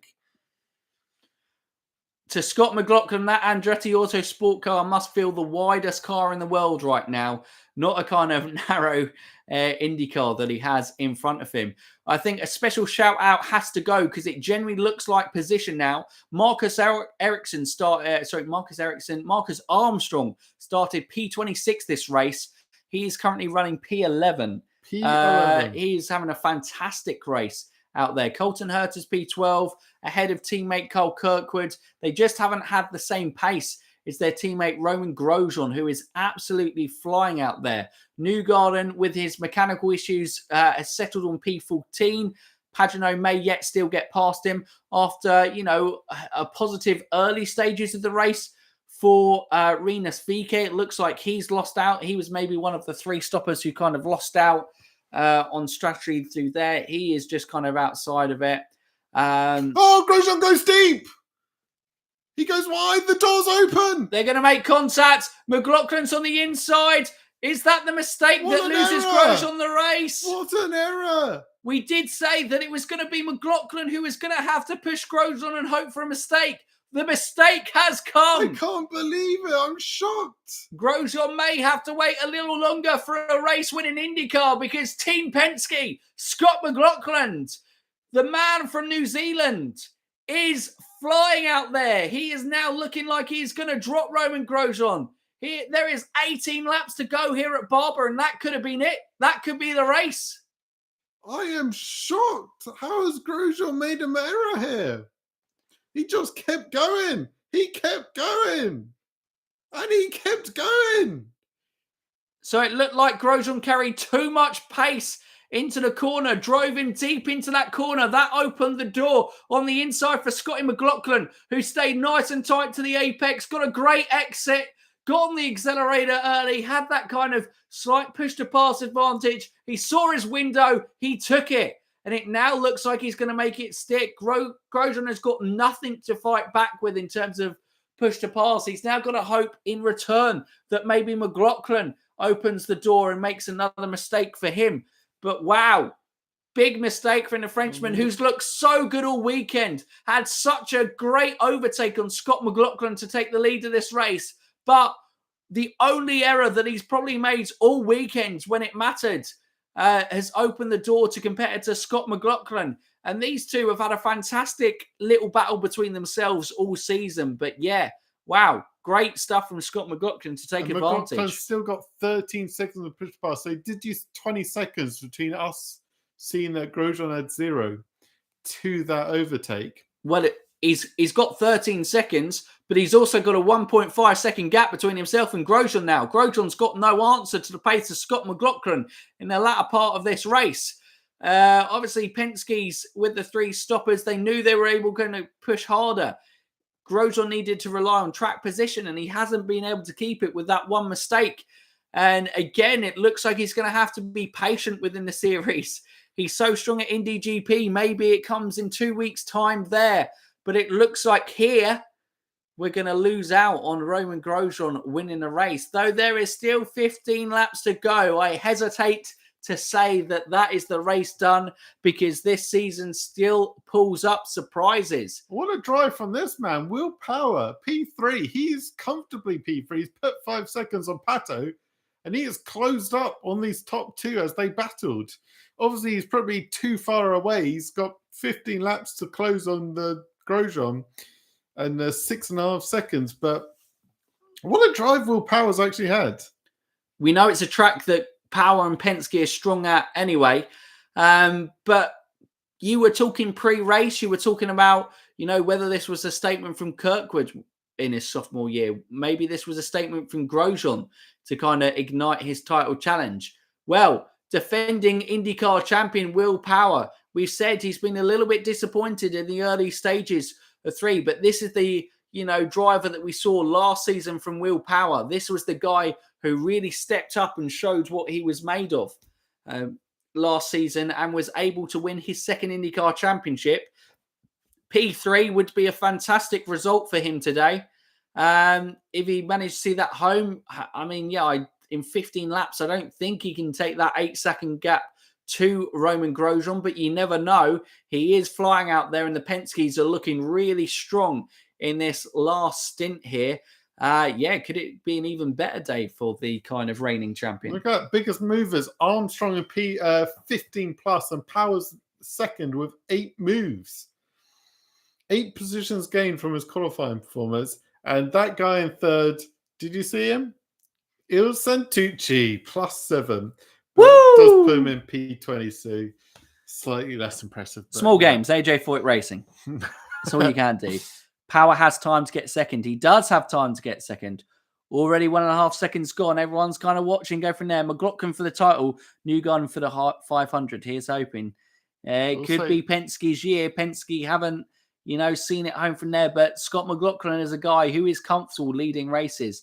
We're seeing number 11 there, Marcus Armstrong. I'm sure he's probably getting a bit of loving on the commentary at the moment because it has been a fantastic race from another young New Zealand driver. From there, that's 3 Kiwis within the series, and if he can find a way to get past Marcus Ericsson in the closing stages, his Ganassi teammate, then you're going to have 3 Kiwis in the top 10. So Power's got 30 seconds of push to pass on Romain Grosjean, and he is currently lapping nearly a second quicker. Last lap, he was 8 tenths quicker than Romain Grosjean. So it is actually very possible for Power to catch Grosjean here. Scotty Mac's probably too far ahead, but Grosjean is probably within the sights of Power, especially if that push to pass. Whew. It's interesting. The split strategies have thrown up interesting. It's worked for some drivers and it's not worked for some.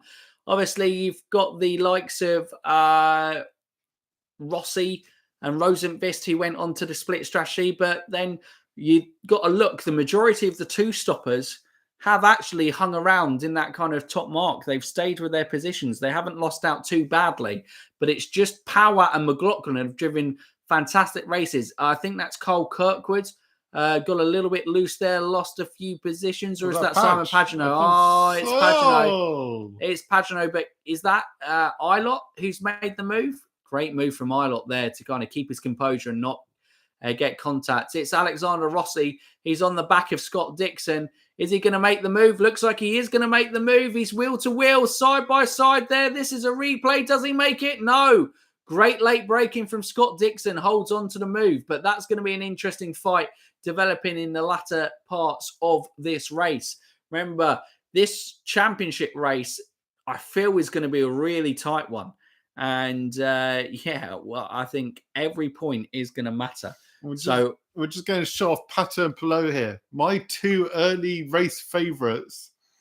They're now having to try battle out for P4, and they've been stuck together throughout the whole of this third stint. But what a race that could have been for these 2, but they just didn't have the pace. They never had the answer for Romain Grosjean or the Penske's 3-stop strategy.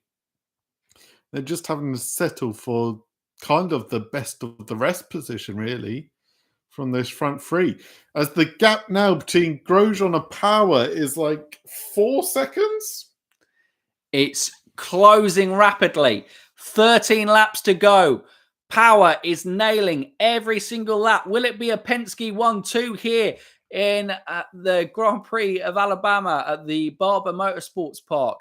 Or will Grosjean hang on to P2? It would almost feel cruel if Grosjean was to not finish within the top 2, as he's driven so well. But maybe that one mistake, well, looking at the pace that McLaughlin has found, maybe it was an inevitability. It looks like the Penskes, at least the Penskes and McLaughlin and Power, have really come alive and found an extra bit of pace here at Barber. They seemed like, all three of them were confident in this 3-stop strategy. And if Newgarden's car hadn't died, I suppose, essentially on it, then, you kind of feel like all three of them would have been there fighting for all the podium positions for sure and for the race victories. But yeah, really interesting to see how it's gone. And Power still got those 30 seconds of push to pass. He will have something extra in the locker when he gets to Grosjean. If he gets to Grosjean, of course, because there is still 3 seconds for him to make up here in 11 laps. And then will he have the tyres? The black primaries do look like they hold to the end of their stints.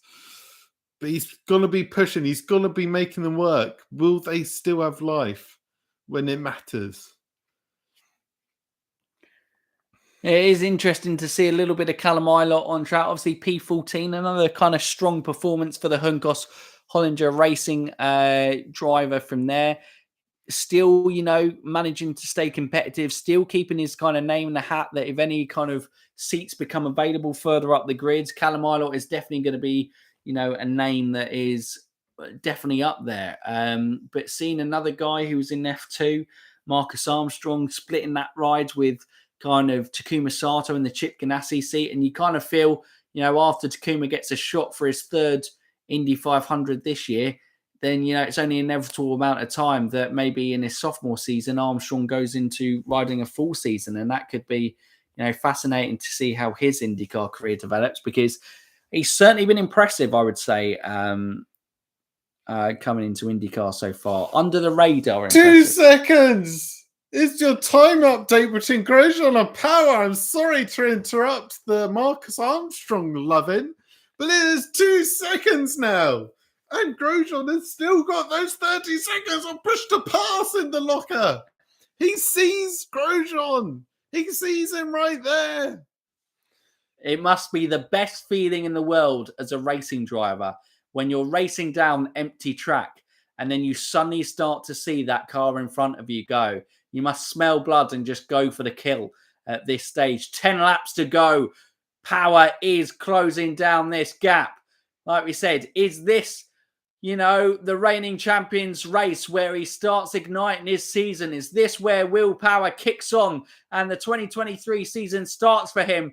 It may not be a fight for the lead going into the closing stages, but for a meaningful position in the podiums between 2nd and 3rd, it certainly is going to be the case, as Will Power is getting closer and closer, and Grosjean must be frantically checking those wing mirrors going, how close is he now? How close is he now? Where is he? Will he make another mistake? Will those tyres hang on? Wow, they have absolutely gapped O'Ward and Palou. That is huge, that kind of gap that it's fallen back to. But yeah, wow. Grosjean Power going to throw some excitement, and potentially Scott Dixon, Rossi and Lundgaard could be some interesting position changes within that come the end of the race. There's some very close kind of position on track. I cannot believe the pace that Will Power has shown in this final stint. He's been the quickest car. What if that last stint we just had, he was just a bit closer to these front two? Could the race win been there?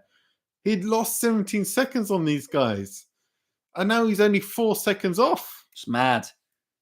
It was a low at 21st at one stage, but obviously that would have been when they're on the 3-stop strategy. But yeah, wow, Will Power, here he goes. It looks like the gap is 1.5 seconds now. 8 laps to go. Now, I remember 2 years ago, he was the one chasing down Alex Palou in the latter stages. And again, Palou had no push to pass in front of him in a Honda engine. And Will Power has quite a bit in reserve, and he left it all to the last lap for a kind of power charge, and it didn't quite come off. But he's going to get there way before the last lap at this stage. 1.4 seconds the gap. This is where your race at Barber ends today between Romain Grosjean and Will Power. Stunned to silence going, I can't believe this. The pace. 1.3 seconds now the gap. You think maybe he could even have a charge on Scott McLaughlin with what he's carrying here, but I think Scott McLaughlin's got enough in hand. He's kept that gap about 4 seconds. It's just Romain Grosjean who's falling back here, who can't keep up with the pesties. You got to remember that he's still 4.1 off McLaughlin. He has cut it down quite a lot, but it is probably too much. It's stuck about that 4 seconds the last few laps. It's just been Grosjean who's been dropping. Love that. Grosjean is probably wishing he kept his 100+ seconds push to pass from Long Beach. 1.3 seconds is the gap. 1.3 seconds of the gap.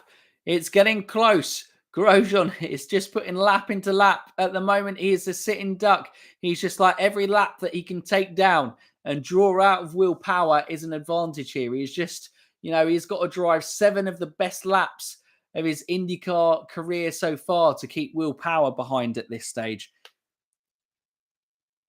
Yeah, McLaughlin is managing the gap. Grosjean is fading. He certainly is. But Michael Andretti on the pit wall looking rather nervous. He knows that his championship, hopes of competing for the championship, lay in Grosjean's hand this year. And even if he can't get a victory, a P2, back-to-back P2s would be a fantastic performance for Grosjean if he can just hold on. But there is the man threatening to stop it. Will Power. The gap is now 1.1 seconds. It's getting so close to being less than a second. And once it gets less than a second, you just feel that it's getting there. Has he got enough? Has he got enough Will Power? Can he get away past Romain Grosjean here? He's there. He's right there. Grosjean's having flashbacks from going deep into that corner and losing the lead. As Will Power has started to use his push to pass. He's at 30 seconds on the dot now. He was a bit over. The gap is under a second. The gap is under a second. Oh, you just feel it's a matter of time. The tyre life surely isn't going to drop. He's surely got this position. He's got 6 laps to get it done. And it's only going one way. Grosjean has no answer. It's been a fantastic race here at Barber, and I feel like we're going to get one last great wheel-to-wheel battle here, which would be kind of accurate to sum up the quality of racing here. It's just 1.9. He's doing enough, but he just needs to get a little bit closer.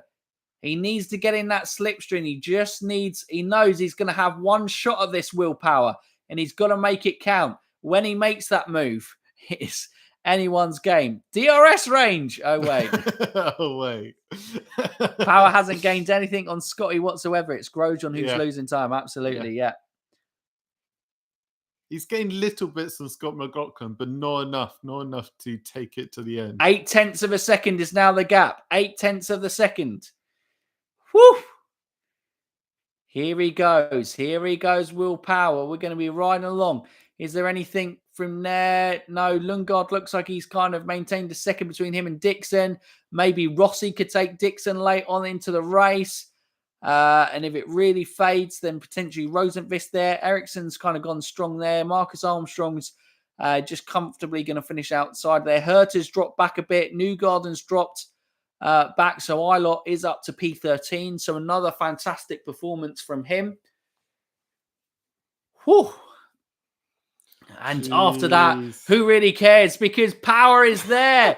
He is there. 0.6 of a second. 4 laps to go. Can he do it? Will Power. Where's his season been so far? This is the ignition. Oh, and Grosjean goes deep in the corner again. He goes deep in the corner. He's really struggling to hang on to those tyres. I'm struggling right now. He's tense. 4 laps to go. Who is going to blink? Who is going to make the mistake? Who is going to produce the moment of brilliance that is going to define just second place? Just second place. Just second place, but it's still huge. The championship is so competitive. We said multiple times in this race that every point counts. And Will Power knows that. He knows that from winning the championship last season. He knows how competitive this series is. He knows if he can, he's got to find a way past Romain Grosjean. 3 laps to go. He's down to less than 20 seconds of push to pass now, Will Power. Grosjean might just hang on. He might just have enough. It's probably the sticker reds. It's just whether Will Power has enough kind of life left in those sticker red tyres. I didn't realise he was on the reds. I've been blind. That's where the pace is. Grosjean still again goes deep. He likes to go deep in that line. It always gives the opposition driver a kind of a look into it. He's managed to hold this gap around the 6-7 tenths of a second mark, though. Will Power hasn't really managed to close that in the last kind of lap and a half or so. Is Grosjean the black tyres just gonna hold on long enough for him? At the moment, I'm veering more towards that Grosjean might just have enough to hold on here. Look, he's gained. He's gained.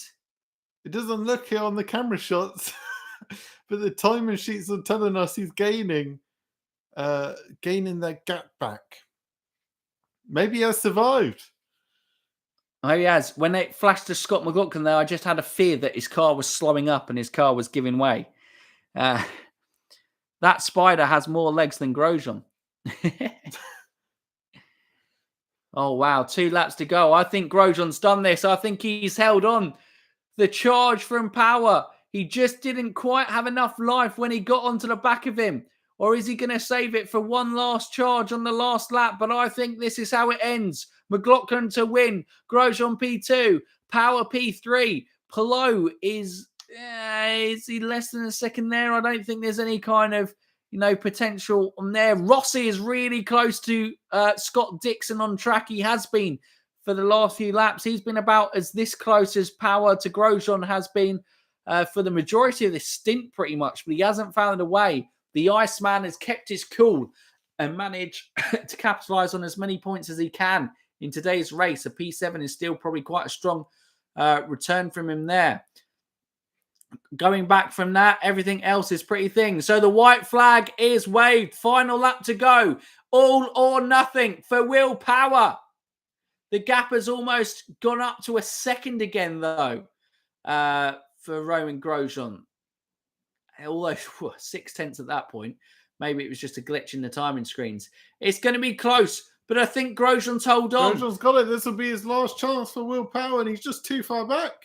Will it be a mistake? No mistake from Grosjean this time. Gets a good exit. Romain Grosjean will secure second. There are a couple of other spots, but he's got to be closer than this, and he's not going to be close enough to even think about a lunge. He's actually got further away than where he was probably a couple of laps ago. But that man on the top of the screen, Scott McLaughlin, he was in his sophomore season last year. He got his first win in IndyCar last year, won the season opener last year. But is this where his championship fight kicks off? We did talk about Grosjean, pre-racer maybe going from it. Scott McLaughlin kind of came out the blue, but we know how strong he is in IndyCar, and he wins here in Barber. Penske's, they went on the 3-stop strategy. They've made it work. It's a Penske 1-3, and you have to question if Newgarden's car had remained, undamaged, whether he would have been right up there with those guys pushing at the end. But it's a fantastic race win for Scott McLaughlin. He pushed Romain Grosjean all the way, forced the mistake from the Frenchman, and was able to capitalise. And then once he got the lead again after losing it at the right at the start of the last pit stop window, then he never looked back. Romain Grosjean had pole. He must be absolutely gutted. but that is 2 races in a row that he has finished P2. He is certainly a serious title challenge contender, and he is definitely the leading driver at Andretti Autosport. For sure. What a race. What a race. Scott McLaughlin coming in. Grosjean dominated it for so long, but just had nothing for Scott McLaughlin in that last stint. Survived the late charge in power. Probably was a couple of laps too long, the race, for those red tyres. Probably dropped off a little bit, but what a drive from Scott McLaughlin and Will Power and Romain Grosjean. It's fantastic. What a top 3. Absolutely brilliant on there. Sure. Christian Lundgaard and Pato, they've parked up. I don't know if they've run out of fuel on that one, and they've got to be returned. No, timing sheets still had them P4. Yeah, exactly. But so I don't know if they've maybe run out of fuel post-race kind of going. They've managed to kind of secure their positions within the race. But Christian Lundgaard probably was the entertainment of the race. I know we had brilliant action up top, right from the words go, from that kind of green flag where we had Palou and Pato pushing Grosjean. Grosjean almost had an answer for every fight that came his way during this race, but just one mistake. And that is why racing is such a cruel sport, because, that one mistake opened the doors to Scott McLaughlin and he capitalised. But by no means is this a bad weekend for Romain Grosjean. And in my mind, cements himself as a title challenger this season. What a move it was at the start of that final stint on Scott McLaughlin in that last 2 corners. It was a race-winning move. But unfortunately, he just couldn't hold it. It was a superb overtake. Did he take too much out the tyres? Did he push too hard in that stint? Well, maybe because it was an really bold overtake. It certainly would have been hard on the tyres. We're going to get a replay of it. You know, they fought all lap and then bang, touched there, got through, but then went wide, really wide. It just carried too much speed into it. And all it takes, these drivers perform at such an elite level. All it takes is just that minuscule escape. It's not really even a huge error from Romain Grosjean. He hasn't locked up. He's just taken a little bit too much speed into the kind of corner. But I guess at this level, that is a huge mistake. Yeah. But crazy. Jeez. Absolutely crazy. I was shocked that Grosjean couldn't control it from the top there. It wasn't a pace advantage. It was just one little mistake there. Don, he'll be actually at the Indy GP in 2 weeks' time. Amazing. Stephen is in an unspecified location within the UK. Unspecified location. Getting a break from this guy. But guys, that was been fun. I'm gone. Whacked man, I bet, absolutely loving that Scotty Mac. He is absolutely buzzed. What a stream that was as well, guys. It was thrilling to kind of commentate on some of those moves, wheel-to-wheel action. It was there. I can't wait to be back. So, I don't know. Maybe I'll see whether I can get something together for the Indy GP in 2 weeks' time. If not, Survivor solo stream. Yeah, and if not, we'll be back. We'll be back with the Indy 500. Oh, yeah. Whether it be, like we said, in the kind of early stages of the race after the football, if Arsenal was somehow still in it, or if, sadly for us, the title was faded, we'll be here on your screens for all the build-up for the Indy 500, and we'll see you guys all the way through that coverage. I'm buzzed for the Indy 500 this year. If this season has been awesome so far. It has been absolutely cracking. 4 races, 4 different race winners. I can easily see it being 5 from 5 going into the Indy GP next week. It could be the one that Grosjean finally sees it over the line. P2, P2, and then P1, because he's always strong at the Indy GP. But I think the Indy 500 is going to be an absolute Honda, cracker this year. 2 for Chevy. Engine manufacturers are matched on wins. Amazing. Awesome stuff. Guys, as always, thanks for being superb in chat. It's fantastic to kind of have you guys along with the rides with us and just share the kind of IndyCar love with you guys. But yeah, wow, what a race. Great race. Was Scott on the 3-stop strategy? He was indeed. He was. All of the Penske's went onto the 3-stop strategy. So yeah, but that caution kind of all just gave him that slight little bit of an advantage, probably fuel-wise, and that's what allowed him to push Grosjean all the way. And the aero package has supposedly been adjusted to avoid clumping at MS, which, if that's the case and we have anything similar to the excitement that we had at Texas, wow, Indy 500, it's going to be, like I said, it's going to be a cracker. But yeah. Stephen, final thoughts on the race today? I loved it. Absolutely loved it. We started saying Barber may not give as much action because it's a very technical circuit, but action it gave in bucketfuls. That last stint was a lot of chasing, but the moves that were in there were absolutely worldies. Those 3 moves on the last 2 corners from Kirkwood, Lundgaard, and Grosjean were just mega. Yeah. Like moves of the seasons. You could, if you had the top 3 of moves of the season, you could put all 3 of them in there. Yeah. Was blinding, honestly. Unbelievable. And good to see that man, Will Power, on the podium again. Great race from him. Yep. Great race from him. And yeah, is this the one that kickstarts it?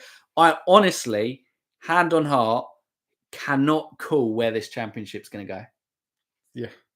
Because it's early doors and it's just completely open. It's carnage. Yeah. Absolute carnage. Pato had looked like an early doors favourite. He's still right up there. He's still performing there. Scott Dixon is still, consistently doing there. All it takes is a couple of wins and he's right up there in terms of it, like he did last season. Did a couple of wins and put himself right in contention.